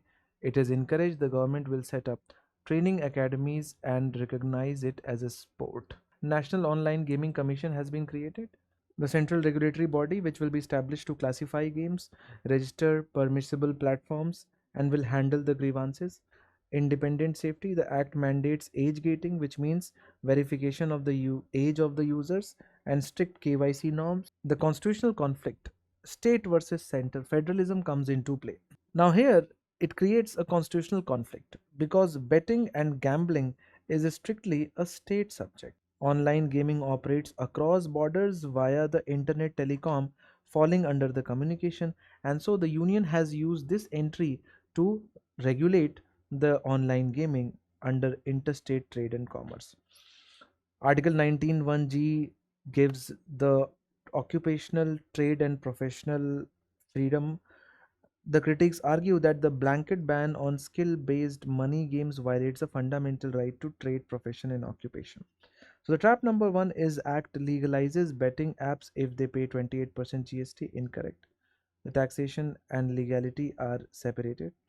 Fantasy sports are exempt from the ban because they are games of skill. Not at all. And the Act is implemented by Ministry of Youth Affairs and Sports. Incorrect. Implemented by METI. The next particular topic deals with the anti-defection law, where the Supreme Court has condemned the trend of speakers sitting on disqualification petitions indefinitely, effectively defeating the purpose of the 10th schedule. The Supreme Court has clarified that the constitutional courts can direct the speaker to decide pending disqualification petitions with a reasonable time frame, and they can do so under Article 142, where they have been given extraordinary powers in order to do complete justice. And so, in this particular case, Kihato Holohan, judicial review was allowed only after the speaker has made a final decision. The courts cannot intervene at the interlocutory or intermediary stage. In Nawam Robia case, a speaker cannot decide disqualification petitions if a resolution for their own removal is pending. So the trap number one, the Supreme Court can disqualify a member directly. The correction. Generally, the Supreme Court directs the speaker to decide. However, under Article 142, the Supreme Court has disqualified a minister in Manipur case when the speaker refused to act for years. Judicial review is barred from the 10th schedule. That's incorrect. Paragraph 6 says the speaker decision is final, but Kyoto Holohan struck this down as unconstitutional. Judicial review is fully applicable on grounds of malafide perversity or violation of natural justice. The governor can direct the speaker to decide disqualification is incorrect. The speaker is a master of the house and the governor cannot interfere in the internal legislative procedures. Only courts can review judicial acts. Private member bills have been in news. Any member of the parliament who is not a minister is considered a private member. Even MP from the ruling party is a private member if they do not hold a ministerial portfolio. So a bill introduced by such person becomes a private member bill. The PRS legislative research highlighted a sharp decline in the time allotted and discussed for private member bills. In 17th Lok Sabha, despite 700 introductions, only two were discussed in Lok Sabha. Procedure and admissibility. The member must give 1 month's notice before introducing the bill, but the government bills only need 7 days' time. The responsibility of drafting lies entirely with the member concerned, unlike the government bills which are drafted by Law Ministry. The Speaker or the Chairman decides the admissibility. The Friday rule. The private member bill are taken up of discussion on Friday. The ballot system. Since the hundreds of the private member bills are introduced, a ballot system determine which bill will be actually taken up. So you can see a minister, a private member, 7 days, 1 month. Defeat in Lok Sabha may lead to resignation. It has no impact. Law Ministry drafts it, people individually draft them. Can be discussed on any day, can only be discussed on a Friday. Now, in the same breath, it is important for us to have a look at the important motions. Adjournment motion, privilege motion, censure motion, no motion, no confidence motion. Make sure that you understand their purpose, in which house they can be introduced, support needed, scope of target, reasons required, and consequence in case of they being passed. Disqualification of convicted candidates under the Representation of Peoples Act 1951. Section 8(3) of RPA dictates that a person convicted of any offense and sentenced to imprisonment for not less than 2 years shall be disqualified from the date of such conviction. The disqualification continues for a period of 6 years after their release. So the total ban is jail term plus 6 years. There was earlier a section 8(4) which gave lifeline to the sitting MPs and MLAs that they can go for review within 3 months, and if their review petition is accepted by a superior court, then their disqualification would be stayed. However, this was taken away by Lily Thomas case as unconstitutional, and now the disqualification is immediate. So the stay on conviction versus stay on sentence are two different things. The stay on sentence or suspension, the court says you don't have to go to jail immediately with your appeal is pending. So it does not save the MP and MLA from disqualification, but they do lose their seat. However, if the stay is on conviction, the appellate court says we are putting the guilty tag on hold because the judgment seems prima facie erroneous. This saves MPs and MLAs from being disqualified. The disqualification is lifted because the guilt is lifted, because the disqualification is related to the guilt and not to the punishment. So in the current case, there is no lifetime ban on convicted persons contesting elections, only the 6-year cooling off period. ECI says that Election Commission has consistently supported a lifetime ban for heinous crimes to decriminalize politics forever. The Central generally opposes a lifetime ban, arguing that disqualification for 6 years is sufficient. So important judgments are Lily Thomas versus Union of India, which struck down Section 8(4), which gave an exemption to MPs and MLAs. Public Interest Foundation versus Union of India, where the Supreme Court refused to disqualify candidates merely on framing of charges, which means at the stage of the charge sheeting of a particular person. Instead, it ordered political parties to publicize the criminal antecedents of their candidates in the newspaper and TV. And Lok Prahari versus Election Commission, where Supreme Court clarified that if a conviction is stayed, the disqualification is also stayed. Then a very important aspect is loss of seat due to absence, which is Article 101 Clause 4. It says that if a member of either house of the parliament is absent from all meetings of the house for a period of 60 days without taking permission from the house may declare his or her seat vacant. It is applicable to both Lok Sabha as well as Rajya Sabha.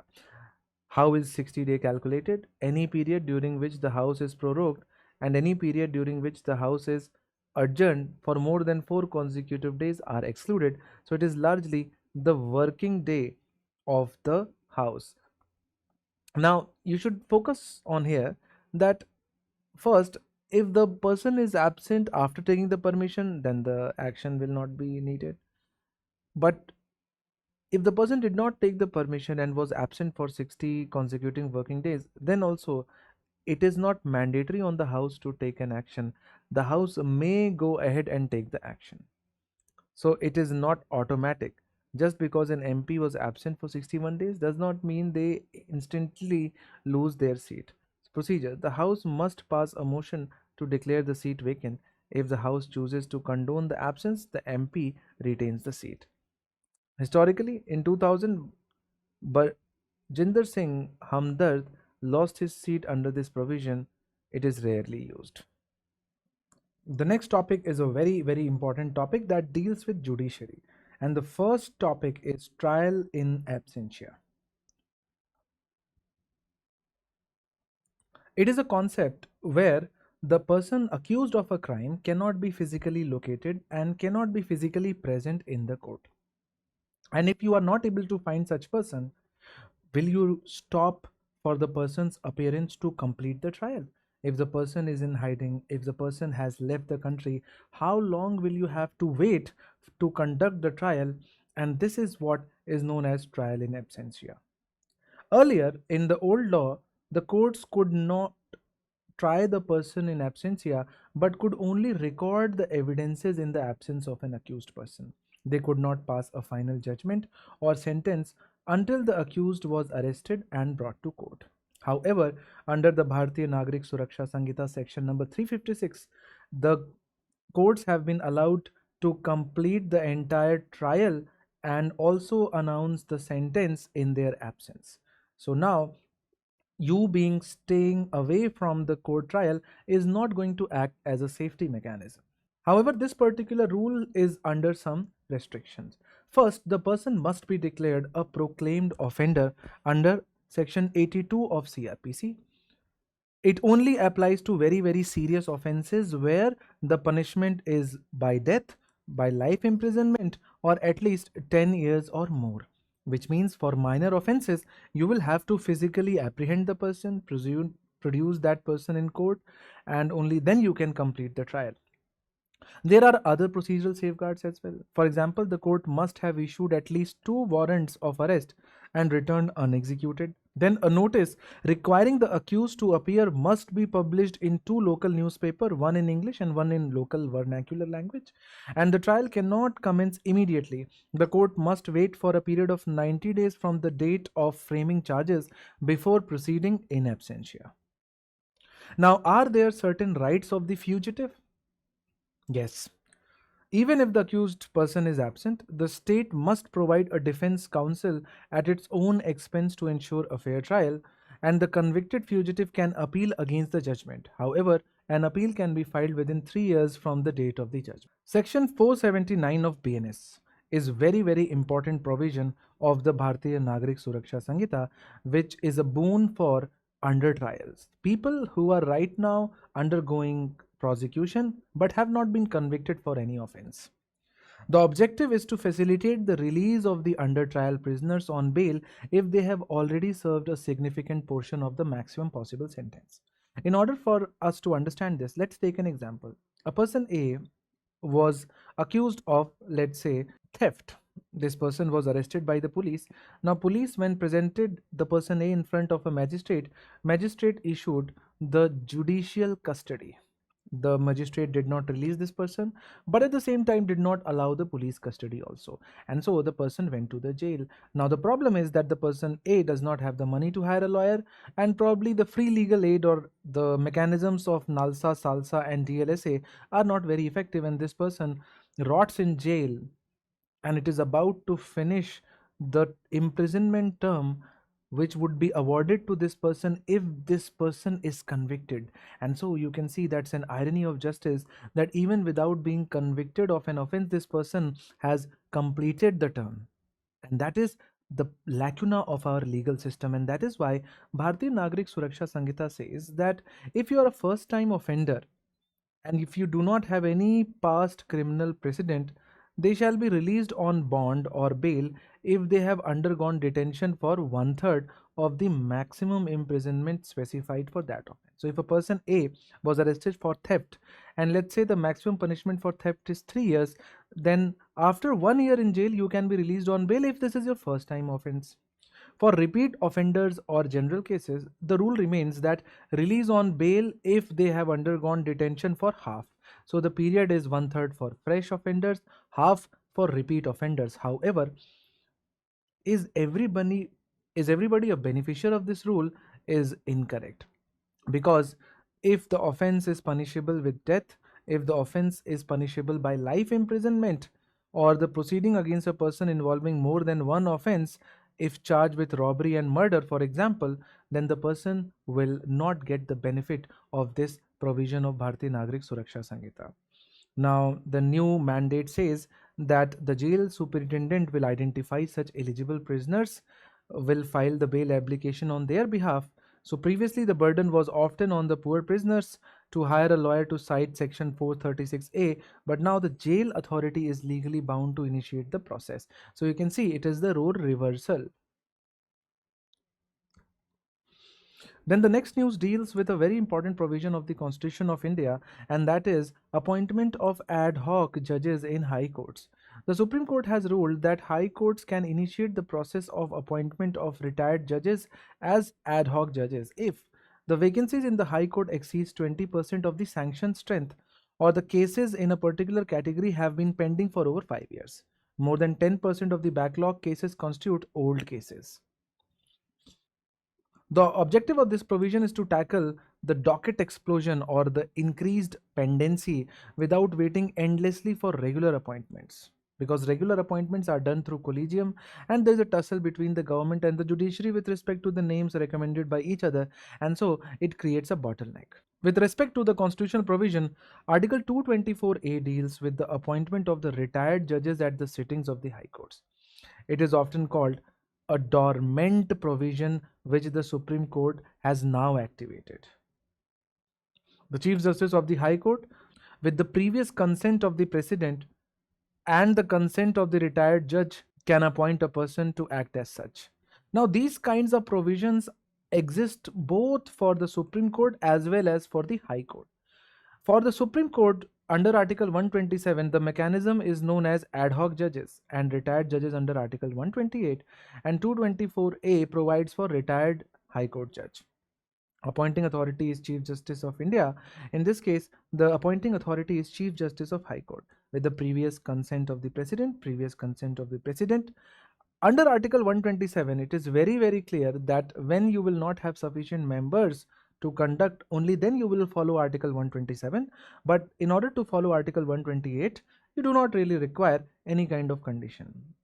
Under Article 224, mounting arrears or pendency has been created as the major condition, that if there are so many cases which are pending, then the court may go for appointment of retired judges.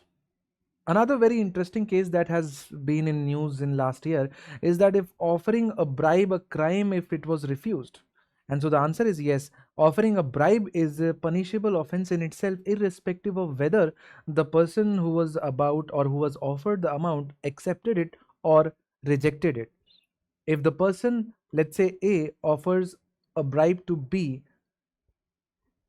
irrespective of whether B accepts it or not, A will be considered an offender. However, if B would have accepted the bribe amount, then B would also be considered as a criminal, because both offering as well as accepting the bribe is a punishable offense. So the crime is an act of offering with the intent to induce improper performance of a public duty. The refusal by the officer does not nullify the criminal intent or the act of the giver. The statutory framework is Prevention of Corruption Act of 1988, amended in 2018. Section 8, Bribe Giver Section. In 2018, amendment introduced a specific provision targeting the giver. It states that any person who gives or promises to give an undue advantage to another person with the intention to induce a public servant to perform their duty improperly is punishable. Punishment: imprisonment up to 7 years, fine, or both. Refusal is irrelevant. So you can see pre-2018 offering a bribe was legal, treated as abatement. 2018 it is now substantive offense under section 8 in itself. A person who is compelled to give a bribe is not liable under this particular act. How do we know that if a person was compelled to give the bribe or not? Is that if they report the matter to any law enforcement agency like CBI or crime branch within 7 days that I was compelled, then only you will be exempted from the application of this particular law. Then the removal of the judges of the High Court and the Supreme Court has been in news because of the famous case of Mr. Jashwant Verma, which obviously we know how it ended.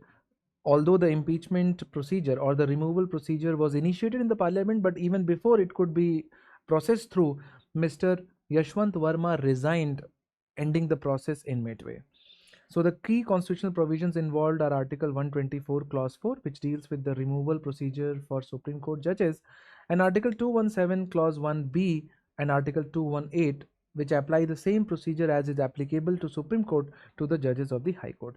Judges of the Supreme Court or the High Courts can only be removed on two specific grounds: proved misbehavior and incapacity. However, both these terms have not been defined in the Constitution or in the law. And that is why every time an inquiry is initiated, a 3-member committee is constituted to hold whether the allegations fall in proven misbehavior and incapacity or not. So a removal motion must be initiated by a sign of 100 members in Lok Sabha and 50 members in Rajya Sabha. It is submitted to the presiding officer. Then the speaker or chairman may admit or may also refuse to admit the motion. So it is not like that a resolution, if it will have 100 members support, then it will have to be initiated in either house of the parliament. Even after having the required support of 150, the chairman or the speaker may refuse to admit. It is not mandatory for the speaker to accept the motion. The inquiry committee consists of 3 members: Chief Justice of India, Chief Justice of High Court, and a distinguished jurist. In case this particular motion is against the sitting Chief Justice of India, then in that particular case, the senior most judge of the Supreme Court is made the head of the committee. The report: if the committee says not guilty, the process ends there. If the committee says guilty, the House can take up the motion for consideration. So if the committee says guilty, then also it is not mandatory on the either house of the parliament to go ahead. Then the motion must be passed by both houses of parliament in the same session. Majority required: majority of the total membership of the house and majority of not less than 2/3 of the members present and voting. So you can see it is a combination of two numbers. If both the houses passed, if both the houses of the parliament have passed the resolution, then the president issues an order removing the judges. The constitution uses the word impeachment only for the president. For the judges, it uses removal. However, colloquially, it is often called impeachment. No judge has ever been successfully removed in India so far. Justice V. Ramaswamy in 1993, the motion was defeated in Lok Sabha, and for Justice Soumitra Sen resigned after Rajya Sabha passed it, but before the Lok Sabha could have voted on it. So you can see that the elimination clues have been given. You try it by yourself. Legal aid in India. National Legal Services Day celebrated on 9th of November.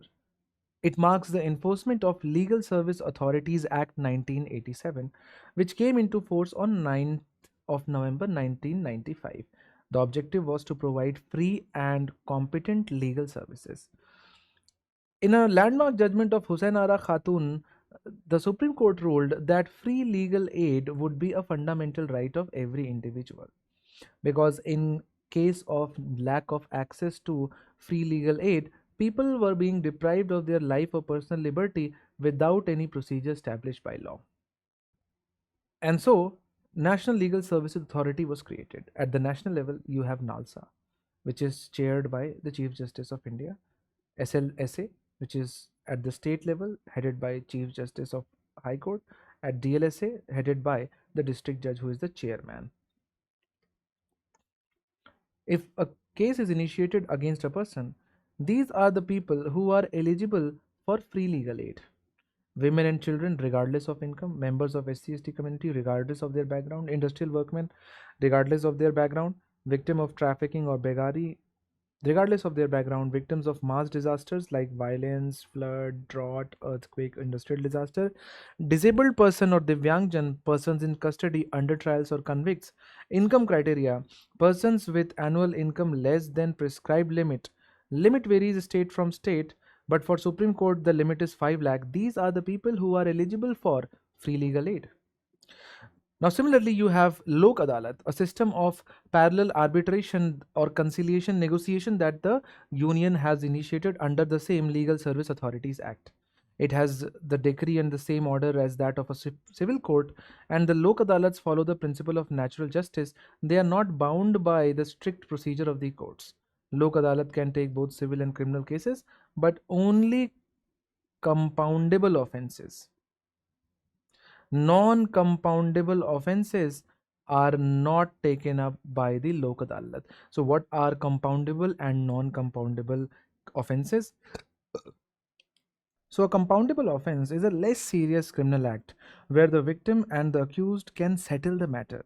So there can be an agreement between the accused and the victim, leading to the withdrawal of the charges. But the non-compoundable offenses are a very serious offenses where the withdrawal is not allowed. So in all those cases where withdrawal is not allowed, the Lok Adalat is not allowed. As simple as that.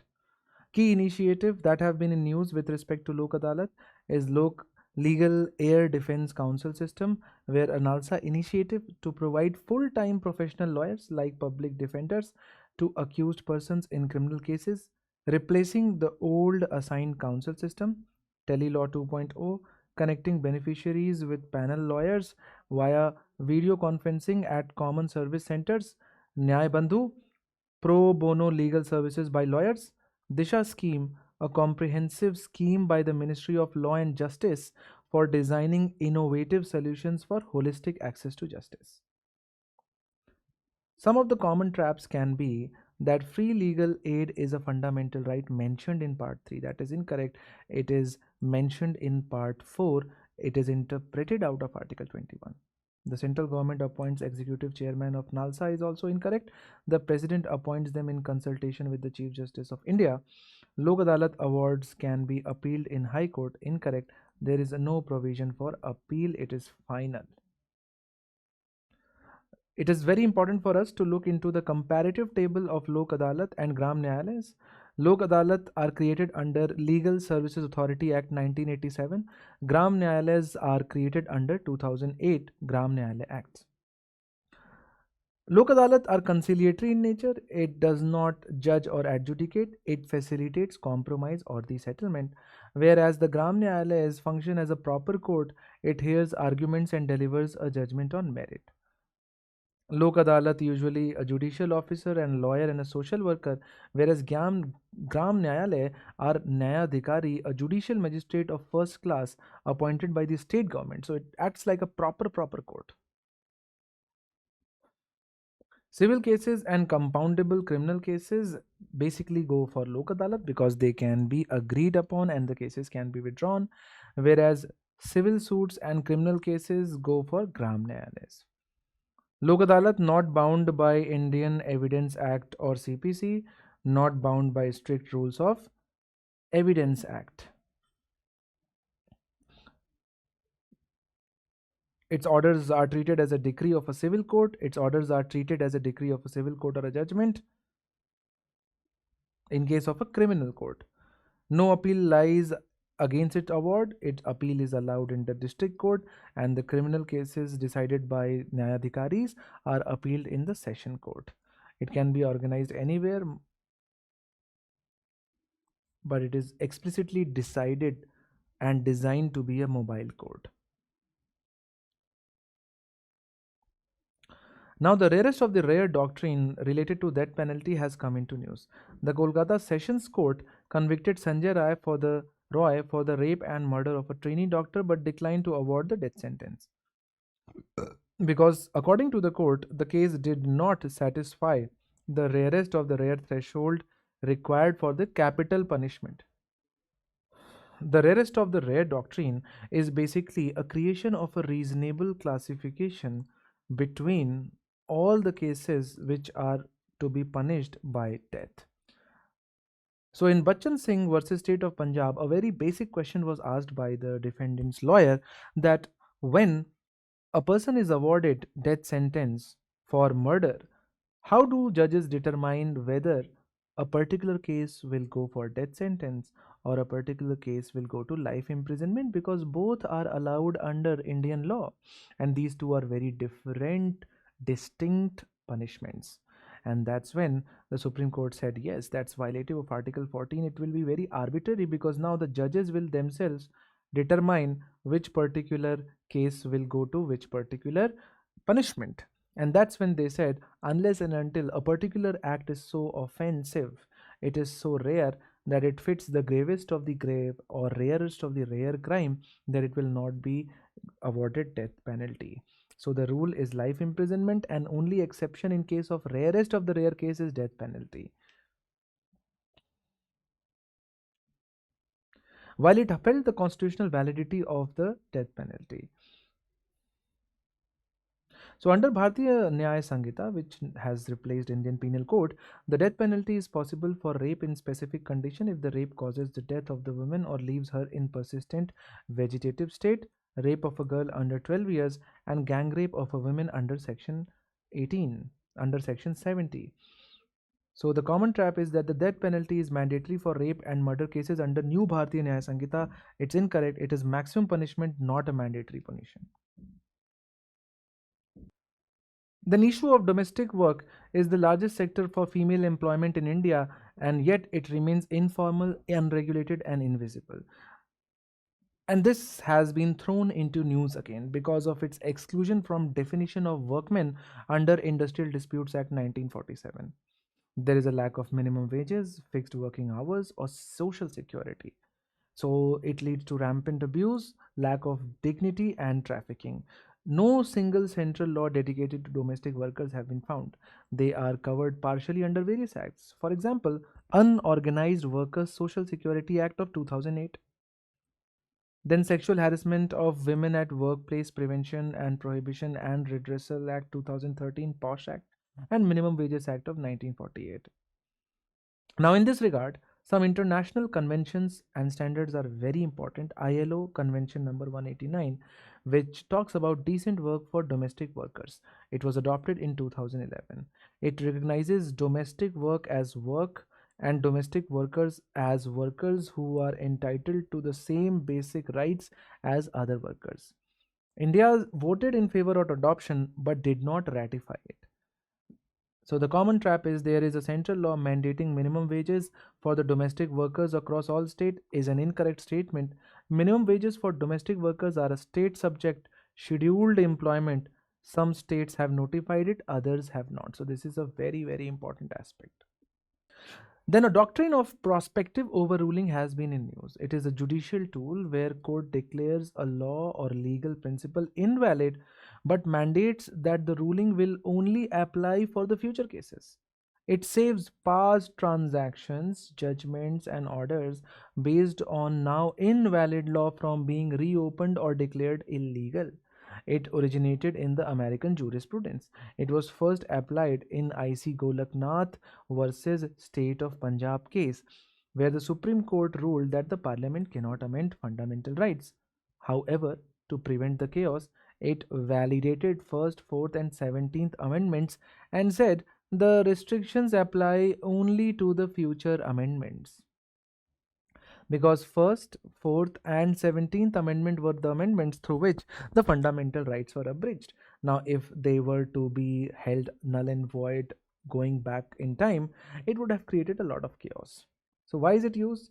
Normally, a court judgment is retrospective. It implies the law was always this way. The problem, if a tax law or land law used for 20 years is suddenly struck down retrospectively, millions of closed cases would have to be reopened and the governments might have to refund billions in taxes. Solution: to prevent this administrative chaos and financial instability, the court uses Article 142, the power to do complete justice, to restrict the judgment's operation to the future but not to the past and not to the old cases. So you can see that prospective overruling is explicitly mentioned in Article 141 of the Constitution of India is an incorrect statement, because Article 141 talks about law declared by the Supreme Court shall be enforceable on all courts. It is a judicial innovation borrowed from the US. It is not explicitly written in the Constitution. Let's now move on to E0FIR initiative. It is a digital mechanism allowing citizens to file a zero FIR online via CCTNS portal or mobile apps. What is a zero FIR concept? An FIR that can be registered at any police station irrespective of the place of the incident. It is numbered 0 because the station registering it does not have the jurisdiction to investigate it. It is then transferred to the relevant police station for the investigation. Now, the E aspect, what makes a zero FIR an E0 FIR, is that previously zero FIR required a physical visit. The E0 FIR integrates this with the CCTNS, which is the Crime and Criminal Tracking Network System, enabling remote filing. Its legal backing is derived from Bharatiya Nagrik Suraksha Samhita 2023, the new set of procedure codes for criminal cases. It explicitly mandates that a police cannot refuse to register an FIR on the grounds of jurisdiction. The police has to register them, and it gives statutory recognition to EFIR.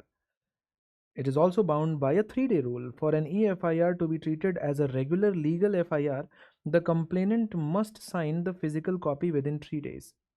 How it works? Citizen files complaint online, receiving station registers it as zero FIR, then the system officer transfers it electronically to the jurisdictional police station, and the concerned station converts the zero FIR into a regular FIR and starts with the investigation. Common trap is that the police station registering an E0 FIR conducts a full investigation. Not at all. Zero FIR was introduced for the first time in 2025. Incorrect. It was introduced on the recommendation of the Justice Verma Committee 2013 after Nirbhaya case. The E0 FIR is a digital upgrade in 2024 and 25.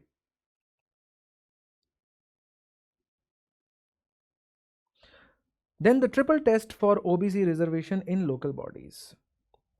While the Constitution mandates reservation for SC/ST in local bodies, it leaves OBC reservation to the discretion of the state legislatures. We know that. The Supreme Court ruled that the states cannot simply provide OBC reservation in local bodies based on general assumptions unless they fulfill specific criteria known as the triple test. So in the prelims, a very simple question can be asked: with respect to which of the following the term triple test has been in news? So the triple test condition is that there should be a dedicated commission by the state that should be set up to conduct a rigorous empirical inquiry into the nature of backwardness, specifically in the context of local bodies. Then there should be a specification of the proportion of the reservation required in the local body, and the 50% ceiling. The total reservation in any local body shall not exceed 50%. The relevant constitutional provision are Article 243D Clause 6, which allows the state legislature to make provision for the reservation of seats in panchayat for backward classes of citizens. Article 243T Clause 6 empowers the state legislature to enact laws for reserving seats in municipalities for backward class of citizens. And unlike Article 15 Clause 4 and Article 16 Clause 4, where backwardness is assessed on the social and educational grounds, the backwardness for local body is regarding political representation. And this is very, very important. Doctrine of escheat. Escheat is a common law doctrine which implies that if a person dies intestate, which means if a person dies without transferring his or her property to anyone, which means dies without a will and without leaving any legal heir and successor, their property ultimately devolves to the state. This is known as escheat. So Article 296 of the Constitution of India explicitly deals with property accruing by escheat, lapse or bona vacantia. So any property in the territory of India, if this constitution had not come into operation, would have accrued to His Majesty, or the rural shall now accrue to the Union of State. Escheat versus bona vacantia. While often used interchangeably, there is a technical difference. Escheat applies specifically when an individual dies without heirs or will. Bona vacantia, a broader term for ownerless goods. It applies when property has no claimant for other reasons. For example, a company dissolved and leaves behind assets, or a trust that is extinguished has property. So from the point of view of prelims examination, that's more than sufficient for you to be recalled. Doctrine of severability is a principle. When a court finds a specific provision of law unconstitutional, it does not necessarily strikes down the entire law. Instead, it severes or separates the invalid portion from the valid portion, and the outcome is that the unconstitutional part is declared void while the rest of the act continues to remain valid and operational. The logic is that the judiciary aims to save legislation as much as possible, respecting the intent of the legislature. For example, if you look at article number 13, it states that the laws inconsistent or in derogation of the fundamental rights shall to the extent of inconsistency or shall to the extent of contravention be void, which means they shall not be void in their totality 100%.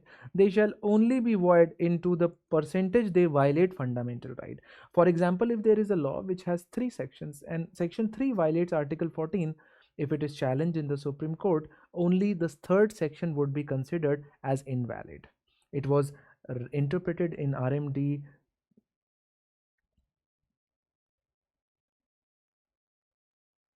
Chamarbogwala versus Union of India 1957, where the Supreme Court laid down the rules to decide if severability applies. Distinctiveness was the first principle. Can the invalid part be clearly separated from the valid part? Intent. If the invalid part is removed, does the remaining law still reflects the original intent of the legislature? Survival. Can the valid part stand on its own and be enforceable? If yes, then only the bad part goes.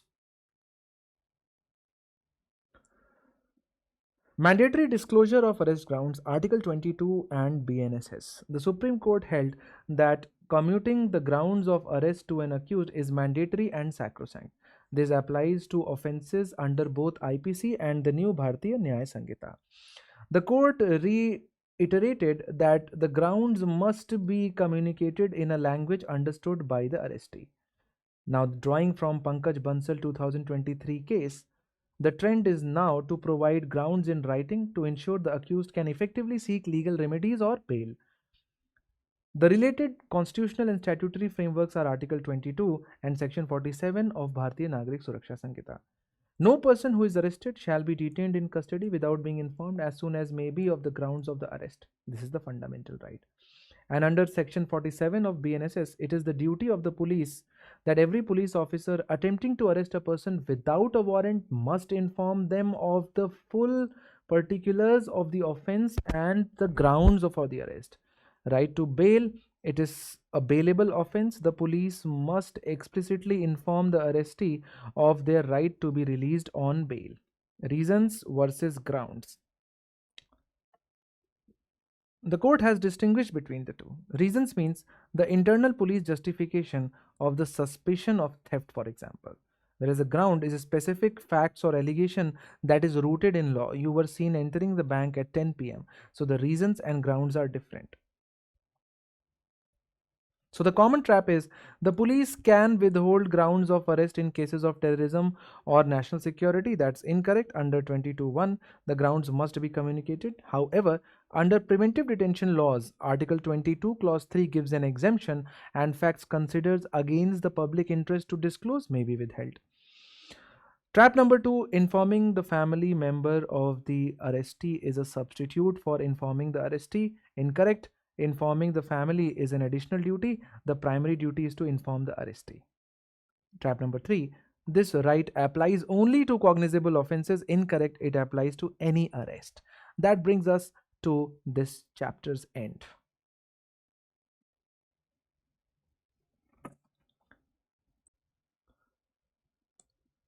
The next topic of discussion deals with a very, very important chapter from where every year you can expect at least 2 questions, and that is the governance bodies, different kinds of constitutional, statutory, and executive bodies which have been quite frequently tested in UPSC examination. Let's now begin with Niti Aayog, an executive body that was created in 2015. Now it has completed 1 year in 2025, and hence it becomes very, very important. So, on 1st of January, it marked the completion of a decade of Niti Aayog. It represented a shift not only from Planning Commission to Niti Aayog, it reflected a shift from top down planning to bottom up planning or evidence based policy making. That's why there is so much of emphasis of Niti Aayog on collection of different kinds of indices and competitive federalism. So it is an executive body, which means that it was created by just a cabinet resolution. There is no legal or law the instrument that backs the creation of Niti Aayog. So it is neither a constitutional body nor it is a statutory body. The chairperson happens to be the Prime Minister, and the governing council includes the PM along with all the CMs of all the states, lieutenant governors of all the UTs, and this is the Team India wing. Now, the vice chairperson is appointed by the Prime Minister, and it happens to be the rank of cabinet minister. Appointed, the CEO is appointed by the Prime Minister for a fixed tenure, rank of secretary to the Government of India. The key pillars of Niti Aayog include cooperative federalism, competitive federalism, collaborative policy making, and conflict resolution. Now, cooperative federalism means that the agents or stakeholders of the federation, which means the union and the state, they are going to cooperate with each other for the progress of Team India. And a better Team India can only be created if the players of the team not only collaborate or cooperate with each other, but also they have a very healthy competitive spirit so that they want to outcompete each other, for which it has created SDG index, health index, school education quality index, composite water management index. Collaborative policy making, which involves bringing experts, academia, private sector together. For example, AIM program, Atal Innovation Mission. It also aims for conflict resolution because, for instance, resolving interministerial and center state disputes. So, the major success of Niti Aayog includes aspirational district program, Atal Innovation Mission, asset monetization pipeline, and production link incentive. These major thresholds were invented within Niti Aayog. Aspirational District Program was a program which used 49 indicators to monitor and uplift 112 most backward districts. So it expanded to Aspirational Blocks Program in 2023 after the success of Aspirational Districts Program. Atal Innovation Mission established Atal Tinkering Labs in schools to foster a scientific temper. Asset monetization, the national monetization pipeline to unlock value from idle lying public assets.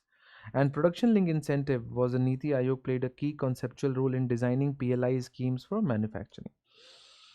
These are the 5 flagship indices which we have already talked about. If you want to compare Niti Aayog with the erstwhile Planning Commission, approach was top down. Here the approach is bottoms up. The finance was direct, allocated funds to ministries and the states. Niti Aayog does not have any financial power. It is just an advisory or a recommendatory body. The role of the Planning Commission was imposed policies, one size fits all, but here it just acts as a think tank for making the suggestions and improving the governance framework in our country. Let's now move on to the next very important body, that is the Lokpal or the Ombudsman, anti-corruption ombudsman that was created in the 2013 to counter the increasing or the rise of corruption in the public affairs. The status is that it is a statutory body because it was created with the help of a law.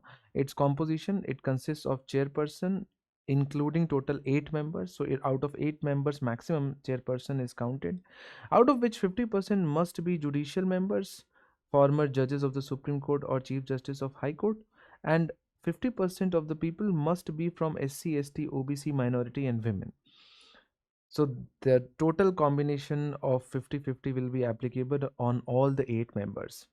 The total term is 5 years or until they cover the age of 70 years. Now you can see that while the judges of the Supreme Court remain judge until only for 65 years, judges of High Court remain judges for 62 years, the Lokpal remain in office for the 70 years of age. The appointment process consists of selection committee consisting of the Prime Minister of India, Speaker of the Lok Sabha, Leader of the Opposition in Lok Sabha, Chief Justice of India, and one eminent jurist. Now, this one eminent jurist is nominated by the President based on the recommendation of Prime Minister of India, Speaker of Lok Sabha, Leader of Opposition, and Chief Justice of India.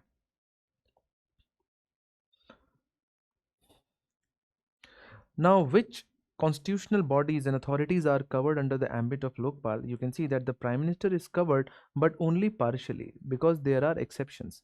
Because if there is an allegation of corruption against the Prime Minister on a matter that deals with international relation, external and internal security, public order and atomic energy and space, then the Lokpal will not have jurisdiction. However, on any of the other matter that deals with allegation against the Prime Minister, then the case can be taken up. However, there is a safeguard.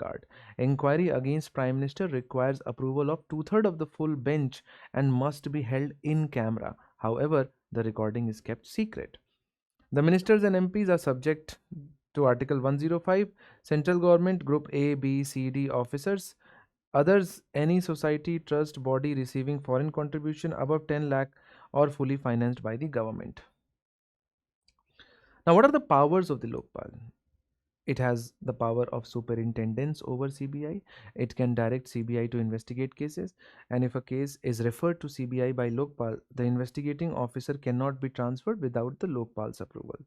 Search and seizure can authorize search and seizure of assets even before the trial begins. Civil court powers has powers of a civil court for summoning, examining evidences. Can Lokpal probe complaints against High Court judges? No. The Supreme Court has halted the Lokpal's order that claimed it could investigate High Court judges. So, trap number one, the Lokpal can initiate an investigation suo motu on its own. Incorrect. Lokpal cannot take up suo motu action, it can only act on complaint. Anonymous complaints are accepted, not at all. The Act does not allow anonymous complaints. The complainant's identity is required. The Lokpal has its own dedicated investigation wing. That is correct. The Act mandates an inquiry wing and a prosecution wing, both are separate from each other. Let's now move on to the Election Commission of India because now it has completed the 75 years in existence. The foundation day was January 25, 1950 because it came into being before 26th of January 1950, and it is a very important trivia for prelims. If you go to article number 394 of the Indian Constitution, you can see that few of the provisions of the Indian Constitution were kick-started before the Republic Day, which is before the 26th January 1950. Now, what is the significance of Election Commission of India? It is a permanent constitutional body, and when it is about 2025, it has released commemorative postage stamp of inclusive elections. A new update has been made after a landmark judgment of the Supreme Court in Anup Barnwal case, where the Supreme Court ordered the creation of a collegium for the appointment of the judges, for the appointment of the chief election commissioner and other election commissioners. And in order to reverse that judgment, an ordinance was brought which was later on passed by the Lok Sabha and Rajya Sabha, where the Chief Election Commission and other election commissioners appointment condition of service and terms of office Act 2023 was passed. So earlier, the Chief Election Commissioner would be appointed by the President on aid and advice of the Council of Ministers. But now there is a collegium consisting of Prime Minister, Leader of Opposition, and Union Cabinet Minister nominated by the President. So you can see that still it continues with the dominance of the ruling party with 2:1 majority. The Chief Justice of India was removed from the selection process, effectively giving executive 2:1 majority. Now there is a search committee, a committee headed by the Cabinet Secretary, which prepares a panel of 5 names for the selection committee, must have held a post equivalent to the Secretary of the Government of India. Composition and structure, it consists of 3 members. So earlier it was a single member body, but in 1989 it was made a multi-member body. Decision making by majority, CEC does not have a veto. They They are just first among the equals. However, CEC is much more powerful than the remaining of the two election commissioners. Although they can be removed on the grounds of proven misbehavior and incapacity in the same manner as a judge of the Supreme Court, the other election commissioners can be removed on the recommendation of the CEC. However, in order to remove the CEC, you will require an order addressed to both the parliamentary houses, passed by two-third majority of present and voting and majority of the total membership of the house, and then agreed by the president. But the process of removal of other election commissioners is very simple. The CEC will recommend it to the president, and then the president will have to remove. ECI has jurisdiction over election to the parliament, which includes both Lok Sabha and Rajya Sabha, state legislatures, assembly and council, president and vice president, but not over any other election, which means panchayat municipality elections, which are conducted by the state election commissions. Now, the common trap is the trap number one. The Constitution prescribes the qualification of the members of the election commission. Incorrect. The Constitution has left it to the parliament. The trap number two is that the model code of conduct is statutory set of rules. Incorrect. It is not statutory. It is consensus based set of guidelines agreed to by the political parties. Then we have Central Information Commission. In the case of Anjali Bharadwaj versus Union of India, the Supreme Court slammed the center and the states for keeping the CIC and the State Information Commissioner defunct and understaffed. The court directed that the absence of a recognized LOP should not stall the appointment of CIC and information commissioners. So the CIC is a statutory body created under the provisions of the Right to Information Act 2005. It is not a constitutional body, it is neither an executive body, it is a statutory body. It consists of one chief information commissioner and not more than 10 information commissioners. So the numbers can vary from at least 1 to at most 11. The jurisdiction include appeals against the central government ministries and PSUs. The CIC ruled that all high courts fall under the CIC jurisdiction, not SICs, because they have been constituted under the entry list of the Union 78. Appointment process. Appointed by the President on the recommendation of a committee consisting of Prime Minister, Leader of Opposition, Union Cabinet Minister nominated by the PM. If there is no recognized LOP, the leader of the single largest party is included, which was clarified by the DOPT guidelines and the Supreme Court. In 2019, the Right to Information Act was amended significantly, which altered the independence of the Commission. So, for instance, earlier the tenure was fixed for 5 years or 65.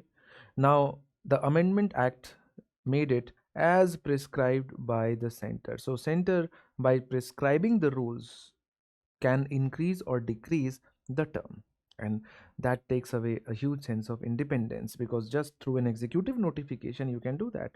When it comes to the status equivalent to the chief election commissioner, the Supreme Court judge earlier, but now it is as determined by the center, and it has been delinked from the judges or the CEC.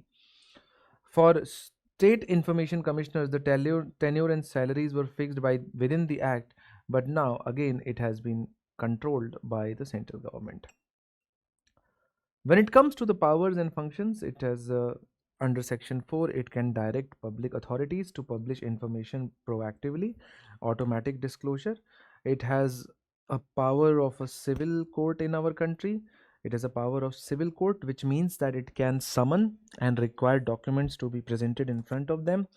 It can impose a penalty of 250 rupees per day on erring public information officers.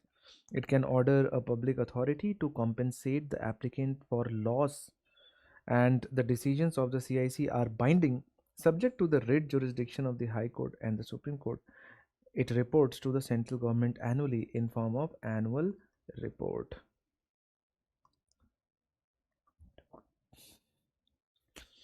The CIC is eligible for reappointment is incorrect. The CIC is not eligible for reappointment. An information commissioner can be elevated only to CIC, but the total tenure cannot exceed 5 years. Trap number 2, the CIC submits its annual report to the president. Incorrect. It submits the report to the central government, which then tables it in the parliament. Political parties are under the ambit of RTI Act. Technically, yes, but practically, no. The CIC declared national parties as public authorities under Article in 2013, but parties have refused to comply, and the decision has not been enforced or challenged successfully in the Supreme Court yet. The Quality Council of India is the next topic, which was set up in 1997. It is set up as an autonomous body registered as non-profit society under Societies Registration Act 1860. It is not a statutory body, not created by an act of the parliament. It is not a constitutional body.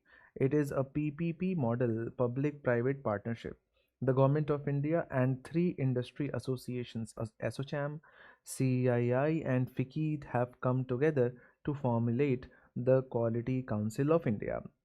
Its nodal ministry is Department for Promotion of Industry and Internal Trade, DPIIT, which is under the Ministry of Commerce and Industry. Its chairperson is appointed by the Prime Minister of India, and the industry recommends a name to the government and the PM appoints them. The governing council consists of 38 members with equal representation from government and industry and other stakeholders. It works as the national accreditation body. It has been established to create a mechanism for independent third party assessment of products and services. It leads a nationwide quality movement in the country through National Quality Campaign. And these are the five constituent boards that acts as a pillar of India's quality ecosystem. You have National Accreditation Board for testing and calibration of laboratories. You have for hospitals and healthcare, education and training, certification bodies.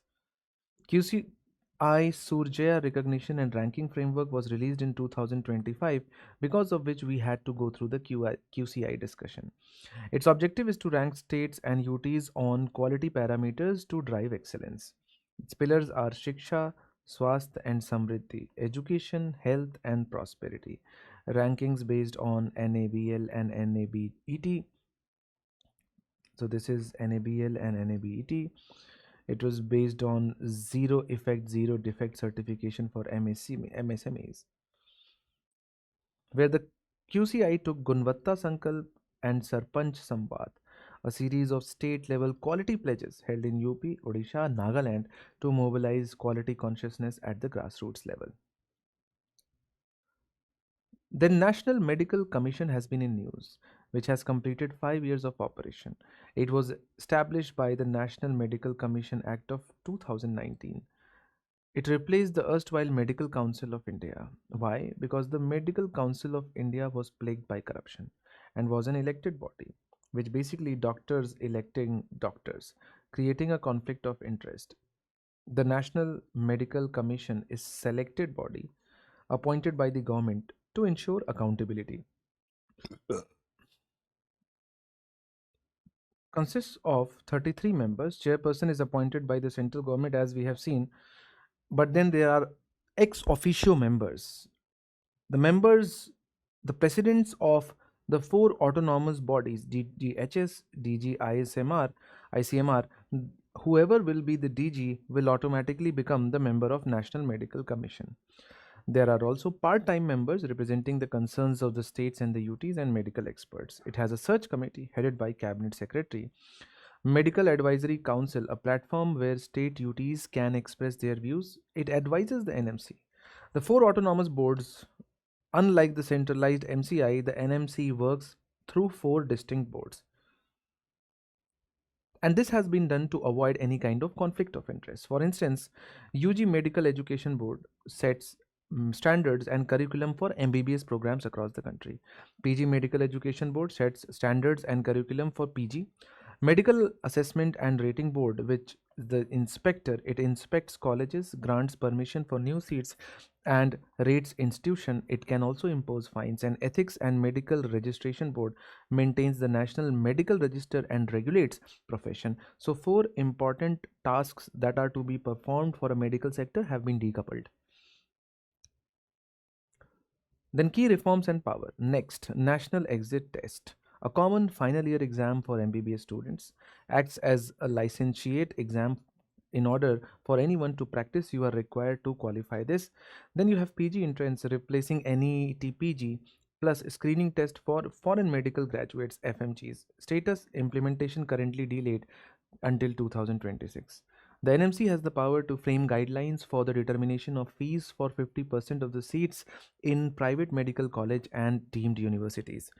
It is a community health providers. The act allows the granting of a limited license to practice medicine at the mid level to persons concerned with the modern scientific medical profession. The National Medical Register, a dynamic digital database linked with Aadhaar to track active doctors to eliminate the ghost practitioners. So here you can see the comparison between MCI and NMC. Make sure that you memorize the comparison along four important parameters: selection, power, fee control, and focus. Trap number one: the NMC is an elected body representing doctors. It is incorrect. It is a regulatory body appointed by the government to represent the public interest. Next is the only for students studying in Indian medical colleges. Incorrect. It applies to everyone. Anyone who wants to practice in India will have to give the exit test.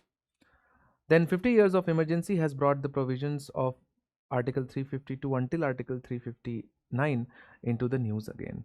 So on June 25, 2025, 50 years were completed for the proclamation of emergency. It was issued by the President Fakhruddin Ali Ahmad on the advice of the Prime Minister Indira Gandhi. The ground was internal disturbance. Now you will not see this in the Constitution of India because this has been replaced with armed rebellion. It is often cited as the darkest period. It is often cited as the darkest period of Indian democracy, leading to the suspension of civil liberties, press censorship, and mass arrests. Constitutional provisions of Article 352 includes that on the grounds of war or external aggression and armed rebellion, which was added through 44th Constitutional Amendment Act, the President can invoke the national emergency, but only do so after a written advice has been received from the Prime Minister, which contains the signature of all the cabinet rank ministers of the Council of Ministers. And this is the only place where the word cabinet appears in the Constitution of India. Now, the approval within 30 days must require 1 month. Now, within 1 month of the signing of the president, it should get approved from both the houses of the parliament with special majority. And within 6 months, it needs periodic approval with the same majority of two-third members present and voting, which should be more than the total membership of the house. Now, one thing that you should note here is that the majority that is required for the constitutional amendment is the same as it requires for the national emergency, the same, exactly same, and so it acts like a virtual constitutional amendment. Now, 44th Constitutional Amendment Act changed a lot of things. It made internal disturbance into armed rebellion. Oral advice of the PM was sufficient, but now written advice of the cabinet. The judicial review was restored. And now another provision for the revocation of the emergency was provided through Lok Sabha simple resolution. Earlier, all rights could have been suspended, but now Article 20 and 21 cannot be suspended under any circumstances. So when the emergency is invoked, it impacts center-state relation that the center gets the power to give directions to the states on any matter. The state government are not suspended but come under the complete control of the center government is a very, very important point. Legislature, the parliament can legislate on state list subjects. Law remains valid for 6 months after the emergency ceases to operate, whereas the life of the Lok Sabha can be extended by 1 year at a time, but cannot be extended beyond the emergency cease to operate. The fundamental rights, Article 358 and Article 359. Article 358 says that Article 19 will be automatically suspended if the emergency is invoked on the grounds of war or external aggression. Article 19 is not automatically suspended for armed rebellion. Article 359 says that enforcement of a particular fundamental rights enforcement, which means through Article 32, will be suspended for the rights that will be declared by the government. But the government cannot suspend the enforcement of Article 20 and Article 21. So, if let's say after the invocation of national emergency, the government declared Article 15 and 16 as deactivated, which does not mean that Article 15 and 16 will not be applicable. It just means that you will not be able to go to the Supreme Court to challenge a particular law if you have a feeling that it violates Article 15 and 16. However, the 44th Constitutional Amendment Act has done one more change, that only the laws that deal with emergency will be exempted from this scrutiny. Now let's read the trap. The trap number one: the national emergency, the state governments are suspended and the president rule is imposed. Incorrect. The state governments continue to function, but they are constitutionally bound to follow all directions of the center. Article 352 has been used only once in the country, not at all. It has been used thrice: 1962, 1971, and 1975. Then Operation Weed Out has been in news because of a variant of cannabis plant being used or grown through hydroponic technique. And hydroponic technique has already been discussed in environment, where it would require no soil and only through water and the mineral heavy solution that you create the environment in this way. Aeroponic, which means you grow them in air; hydroponic, which means you grow them in water; aquaponics, which means you grow them in aquarium. Central Board of Film Certification. Recently, films dealing with the born identities like caste, like religious mythology, and political references have faced heavy cuts or delays in certification. And so that has brought the body in nature. It is a statutory body because it was established through Cinematography Act of 1952. Ministry happens to function under the Information and Broadcasting, which means Information and Broadcasting Ministry controls the Central Board of Film Certification. It is headquartered rightly in Mumbai because that's where most of the creative works get done. It is consists of chairperson plus non-official members appointed by the central government. They serve for 3 years or until the further orders. Certification categories include four types: U, UA, A, and S. U means unrestricted, universal exhibition. UA means unrestricted with caution, which means parental guidelines. A means restricted to adults only. S means restricted to members of specific profession like doctors and scientists. Cinematography Act was amended in 2023 to curb piracy and streamline certification. Perpetual validity certificates are now valid perpetually. Previously, they were only valid for 10 years. New UA subcategories. Now, UA, which means unrestricted with caution, is further divided into UA 7 plus, UA 13 plus, and UA 16 plus, aligned with OTT rules. Anti piracy, introduction of strict jail term up to 3 years, and fines for recording films in theaters. The appellate mechanism: old system appeals against CBFC decisions went to FCAT or Film Certification Appellate Tribunal. The current system, FCAT, was abolished in 2021 by the Tribunal Reforms Act. Where do appeals go now? They directly go to the high courts. So trap number one: CBFC is an autonomous constitutional body. Incorrect. It is a statutory body. If a filmmaker unhappy with CBFC cuts, they can approach the Film Certification Appellate Tribunal. That is also incorrect because now it has been abolished. So now they will have to go to the High Court.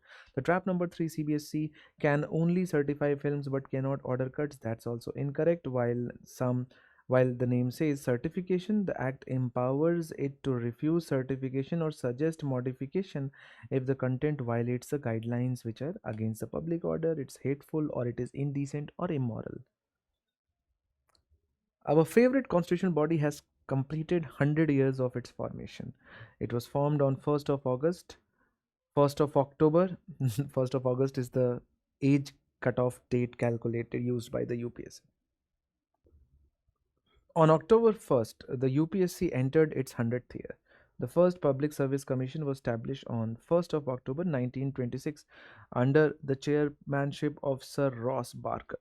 The mandate was for the creation of merit-based selection process in India's steel frame.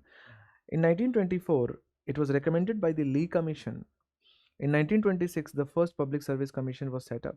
In 1935, under the Government of India Act 1935, it became a legislative body through Federal Public Service Commission. It also created separate provincial public service commissions. In 1950, it became a constitutional body. The first Indian chairman after independence was H.K. Kripalani. Very, very important. H.K. Kripalani is very important. It is established through Article 315 of the Indian Constitution. The Constitution provides for UPSC for the Union, SPSC for the states, and also creates a provision for joint state public service commissions. The composition consists of chairperson and other members appointed by the President of India. At least half of the members must have held office for a minimum of 10 years under either the Government of India or the government of a state. The tenure and the service conditions include 6 years or until 65 years of age. They resign directly to the president, and their removal is on the recommendation of the Supreme Court, and Parliament is not involved in their removal process. The grounds are very similar to that of a judge of a Supreme Court: proven misbehavior or incapacity. The independence of UPSC is secured through security of tenure. Conditions of service cannot be varied to their disadvantage. Expenses charged on the Consolidated Fund of India, and chairman not eligible for public or any kind of government employment. But you know obviously that a member of a state public service commission can become a chairman of joint service public commission, or chairman of the state public service commission can become a member of UPSC, and a member of UPSC can only become a chairman. Barring these public offices, they are not allowed to hold any other public office. So function of UPSC includes recruitment to all India service and central services, methods of recruitment, appointment, promotions and transfers, disciplinary matters, claims relating to legal expenses of civil servants, pension matters. The president may exclude certain matters from UPSC consultation as well. Now, nature of UPSC advice. UPSC advisory role, not a binding role, which means that you should be very, very cautious when your results are declared, because that's just an advisory list that is given by the UPSC to the government. The government may agree or disagree with any one of the names. UPSC submits annual report to the president, and report is tabled before both the houses. The key reforms were Kothari Committee in 1979 and Satish Chandra Committee in 1989. So this introduced the essay paper, and this introduced the three-stage structure, which is the prelims, mains and interview. Recent civil services reforms, Mission Karma Yogi. The core philosophy is that the government is pushing for a transition for a rule-based bureaucracy to a role-based one to create future-ready civil servants. Let's quickly revise Mission Karma Yogi, National Program for Civil Service Capacity Building. The aim or the objective is to standardize training and capacity building across A, B, C and levels. I Got Karma Yogi platform has been created, which is an online platform integrated with government online training programs, provides anytime, anywhere learning. It moves away from one-time training to continuous learning.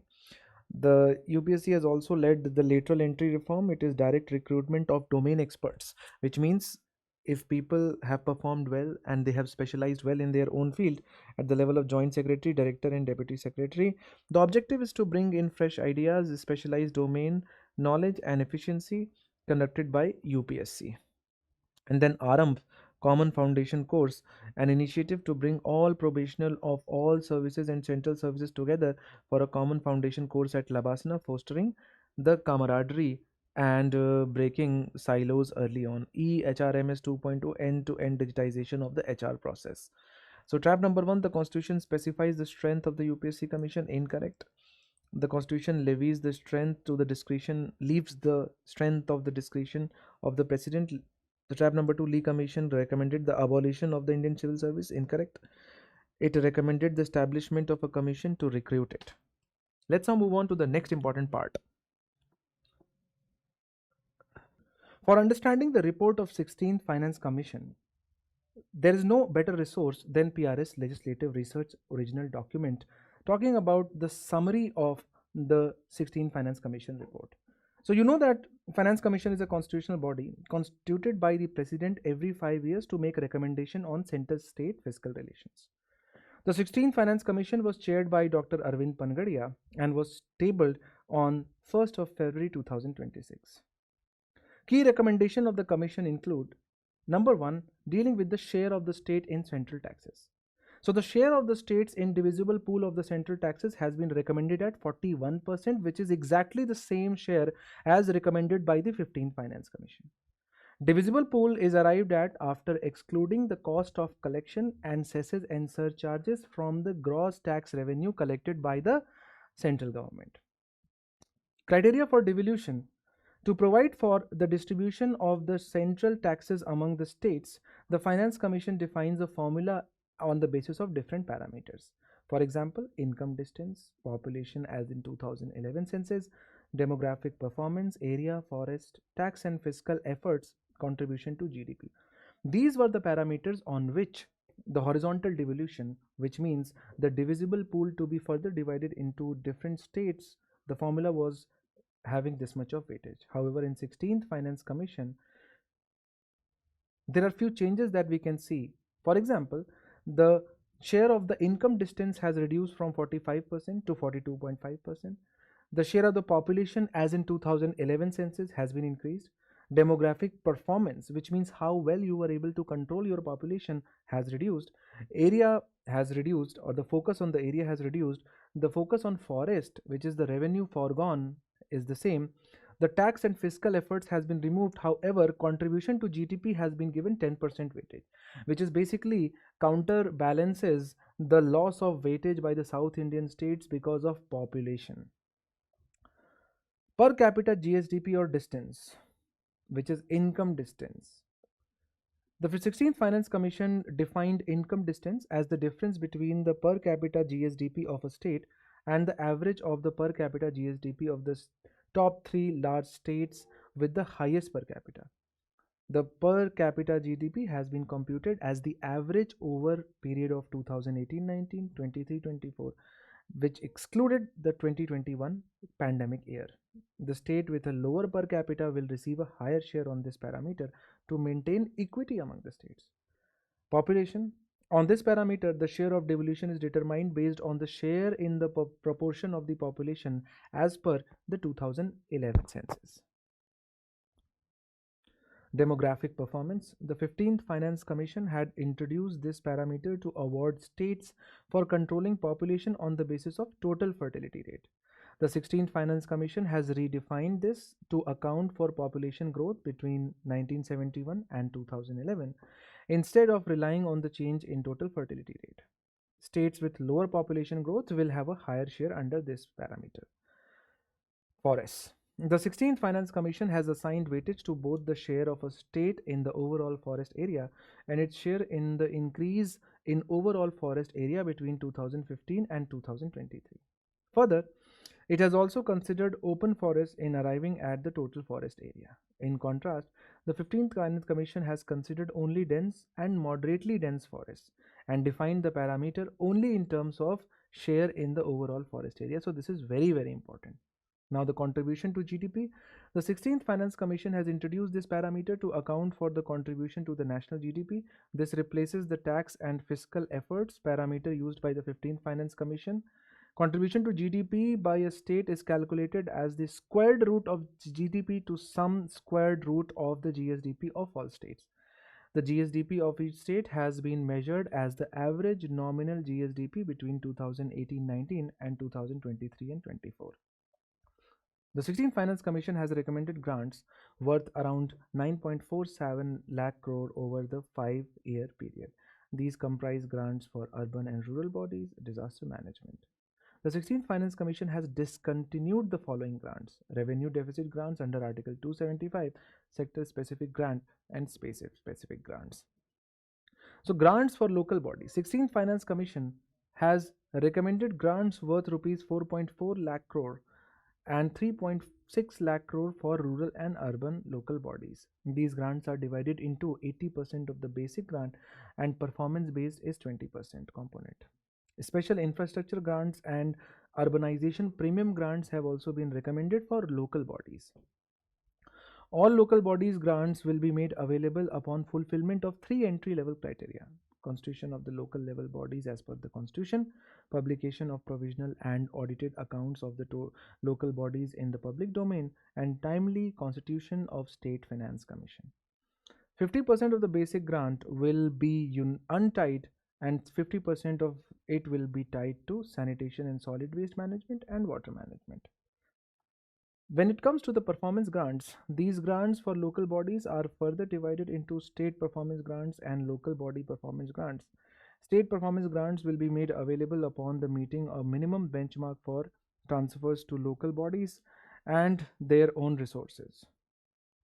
Special infrastructure grants. This component will be tied to the development of a comprehensive wastewater management system in cities with population between 10 lakh to 40 lakh as per 2011 census. Urbanization premium grant. These will be released to states as one-time grant for merger of peri-urban villages into adjoining urban local body areas.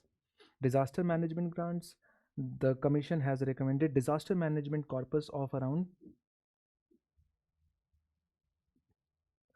2 lakh 4,000 crore rupees, which will be for SDRF and SDMF. At the same time, the Finance Commission has recommended the power sector reform, which basically deals with the distribution companies or DISCOMs. It has recommended that the state should actively pursue privatization of DISCOMs. Then, with respect to subsidy expenditure, the Commission recommended states to review and rationalize their subsidy expenditure. It noted that the schemes providing unconditional cash transfers tend to have large untargeted beneficiaries. And with respect to public sector reforms, it talks about a review and closure of 308 inactive state public sector enterprises. So you can see that this is a very, very important aspect which can be tested in the prelims examination this year.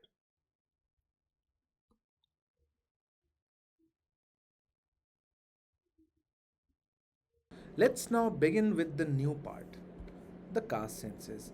And we have kept the matter of caste census under federalism because obviously we should be in a situation to decouple that which agency is the rightful agency to conduct the census and which agency can do socio-economic caste census. So for the first time in 19 so for the first time since 1931, the 2026 and 27 census are likely to include data on the caste. From 1881, when the census was held for the first time, until 1931, caste data was collected in every British era census.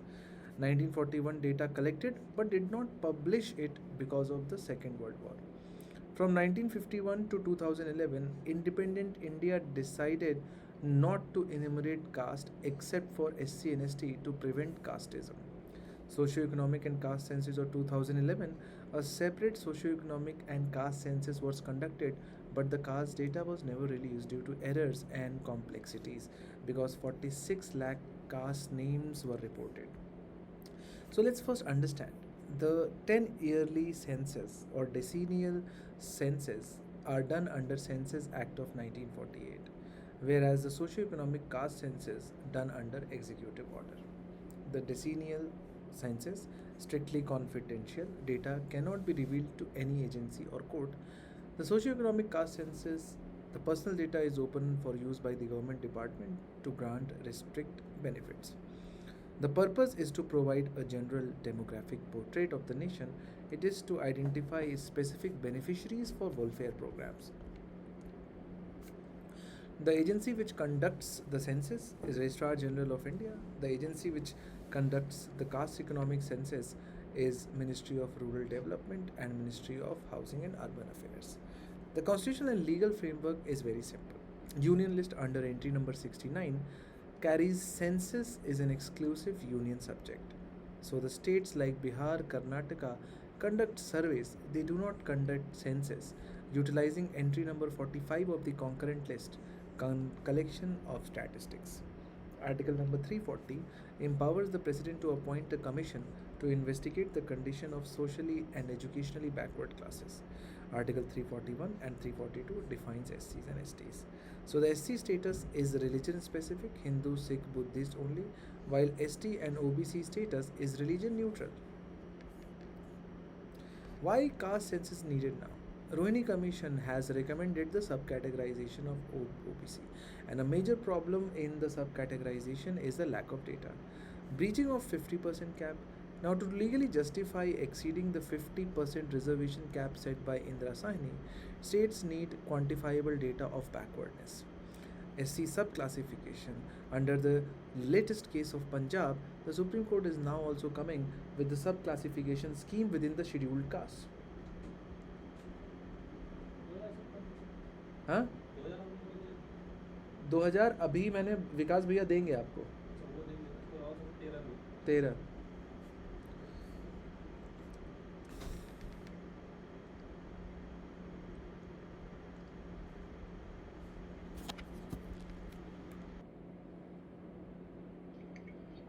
Hello हाँ मैं कह रहा था गौरव भाई ये जैसे कि जो भी क्वेरी आती है वेबसाइट पे वो अनंतम की ईमेल आईडी पे आ जाती है लेकिन ये कोई नया मैकेनिज्म है जिसमें मेरी ईमेल आईडी पे क्यों आएगा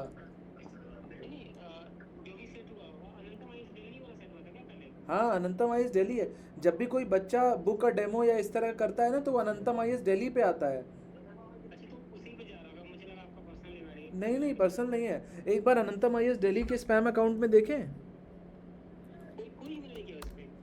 नहीं यार मतलब एक देखो जैसे कुछ इंक्वायरीज जो आती हैं वो हम लोग ऑटोमेटिकली उसको फॉरवर्ड कर देते हैं अपनी सेल्स टीम को ठीक है ना वो नोटिफिकेशन मेन फोल्डर में आता है कि भाई किसी ने अपना नाम मोबाइल नंबर नोट कराया है ठीक है बुक का डेमो वाले में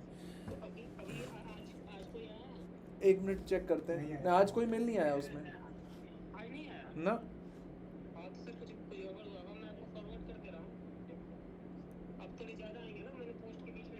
हाँ तो हाँ इसको इंस्टीट्यूशनलाइज कर दो यार हाँ थैंक यू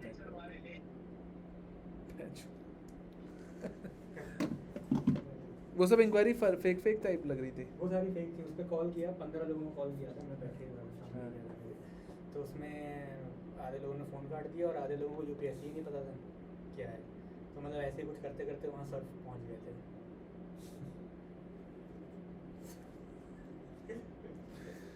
हमारे कुलदीप भैया क्या हाल है वही वो कह तो रहे कि अब आज से तो पैसा लगे हम सर जो 200 रुपये पर जो दिन का वो पे कर रहे हैं वो हम डायरेक्ट पे करते हैं हम कुलदीप को दे रहे हैं नहीं कुलदीप को हमने दे दिया है 55,000 रुपये अब वो जब 35,000 रुपये उसका है 20,000 रुपये इसका है वो जब एग्जॉस्ट होगा फिर ठीक है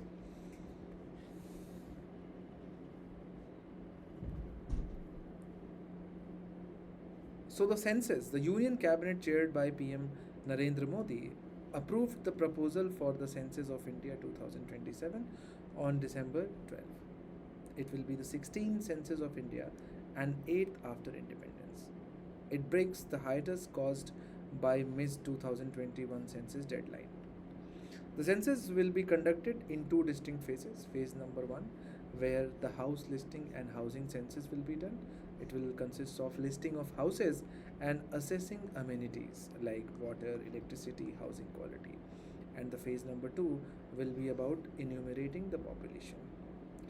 The digital census, it will be India's first fully digital census. The data collection will be done through mobile apps and a new option for citizens to self-enumerate online will be provided. With respect to the caste enumeration, the Cabinet Committee on Political Affairs decided to include caste enumeration in Census 2027. The caste data will be captured electronically during Phase 2 population enumeration.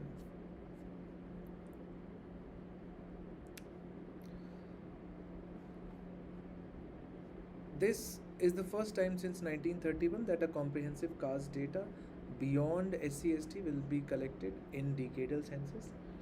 So census management monitoring system will be used for real-time tracking, and house listing block creator, which is a web map application for mapping enumeration blocks, and census as a service will deliver data to ministries in a clean, machine readable and actionable format.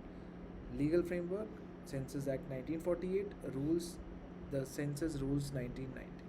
Trap number 1. The Census Act 1948 mandates the government to release all collected data. Incorrect. The government has discretion to what it can release. Bihar conducted a caste census. Incorrect. It was a caste-based survey because the states cannot conduct a census. Ministry of Tribal Affairs has launched Adi Karma Yogi Program Abhiyan. Parent or the umbrella will be part of Janjati Gaurav Varsh. The objective is to create a cadre of 20 lakh tribal change leaders, Adi Karma Yogis, to ensure responsive governance and last mile service delivery in 1 lakh tribal dominated villages. So, the three tier will operate something like this: Adi Karma Yogi, Adi Sahyogi, and Adi Sathi. Adi Karma Yogi is a government officer of state, district, block level. Adi Sahyogi will be a professional, doctor, or teacher. Adi Sathi will be a community leader. Key aspects of the Abhiyan are Adi Seva Kendra, a single window service center to be established in every tribal village for grievance redressal and scheme saturation. Adi Seva Samay, a unique initiative where the government officers and volunteers dedicate 1 or 2 hours fortnightly to sit with the community and resolve issues on spot. Village Vision 2030, a bottom up planning exercise where each village prepares its own development roadmap. An immersive training module for officers to sensitize them to tribal culture and specific administrative challenge. Adi Karma Yogi student chapters. The student chapters launched in premier institutions like IITs, AIMS, and NITs. The purpose is to connect bright young minds with tribal development challenges and access to 50 crore venture capital fund for tribal-led startups. The interstate river water dispute has come into news because of the Ravi Byas Water Tribunal. It has been extended and it is 39 years and still counting. The tribunal gave its first report in 1987, increasing the share of both Punjab and Haryana. Both states filed clarification petition challenging the award. These petitions have been pending for decades. Now, for constitutional requirement, you can see that Article 262 has two clauses. Clause number 1 says that the Parliament may by law provide for the adjudication of any dispute or complaint with respect to the use, distribution, or control of the waters of interstate river. And the clause number 2 provide for neither the Supreme Court nor any other court shall have the jurisdiction. So one very important aspect that can be tested in the prelims examination, that the Constitution bans the Supreme Court. That will be incorrect. The Constitution provides an option that the Supreme Court can be banned from hearing interstate river water dispute, and it says that the Parliament acted upon such.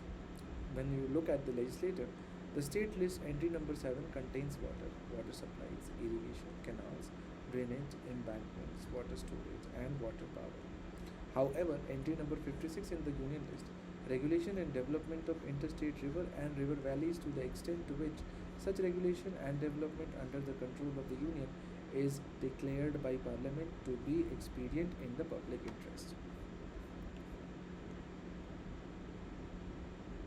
Now, the mechanism of interstate river water dispute 1956. Under the Interstate River Water Disputes Act 1956, the centre sets up specific tribunal for a specific dispute. The decision of the tribunal is final and binding on the parties. It has the same force as an order or the decree of the Supreme Court. River Boards Act 1956 enacted to advise the central government on the development of interstate rivers. Proposed reforms, not important, but one of the things important is single standing tribunal to replace all existing ad hocs. Dispute Resolution Committee, a mandatory mechanism for negotiation before a dispute. Data Bank, a centralized agency to maintain data. Role of the Supreme Court. The Supreme Court has been barred, but the Supreme Court does intervene frequently. How is that possible? Article 136, Special Leave Petition. The Supreme Court holds that it cannot decide the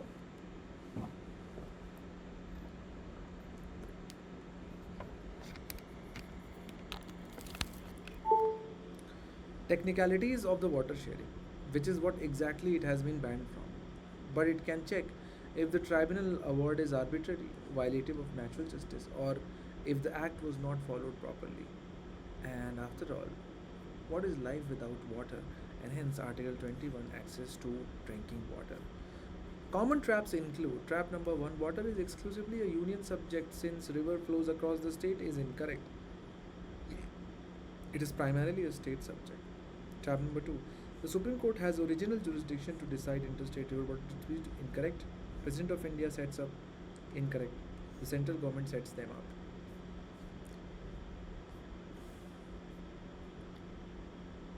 Center state have clashed on vice chancellors of the universities. The UGC has proposed a new draft regulation for the appointment of VCs and teachers. The state governments like Kerala, West Bengal, Tamil Nadu argue that these rules undermine their authority and empower the governor, the chancellor, and the center to control appointments in the state universities. Several states have passed bills to remove the governor as the chancellor of the state universities. So, what is the difference between central and state university? Established by the Act of the Parliament, established by the state legislature. Visitor of the chancellor is president, the governor. The search committee constituted of visitor nominees from the executive council, traditionally constituted by the state government. Appointing authority is the president, the governor.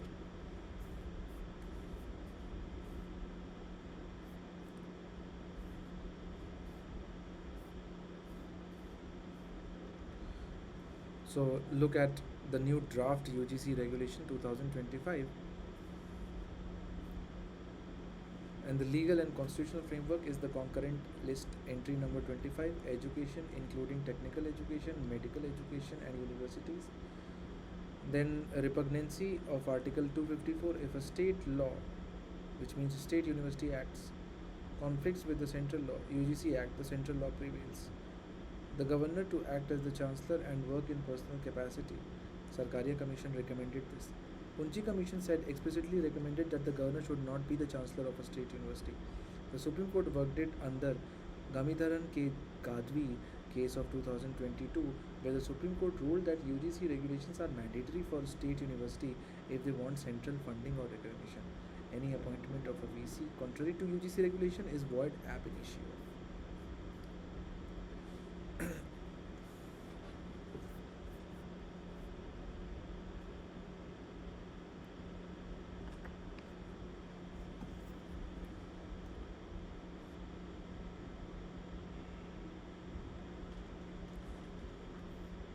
The government has recently,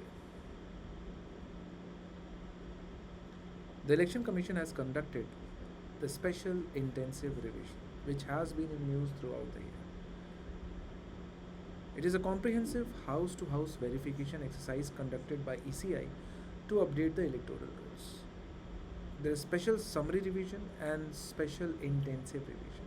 So a special summary revision is done annually, focuses on adding new voters who have qualified to become or they have become eligible for voter.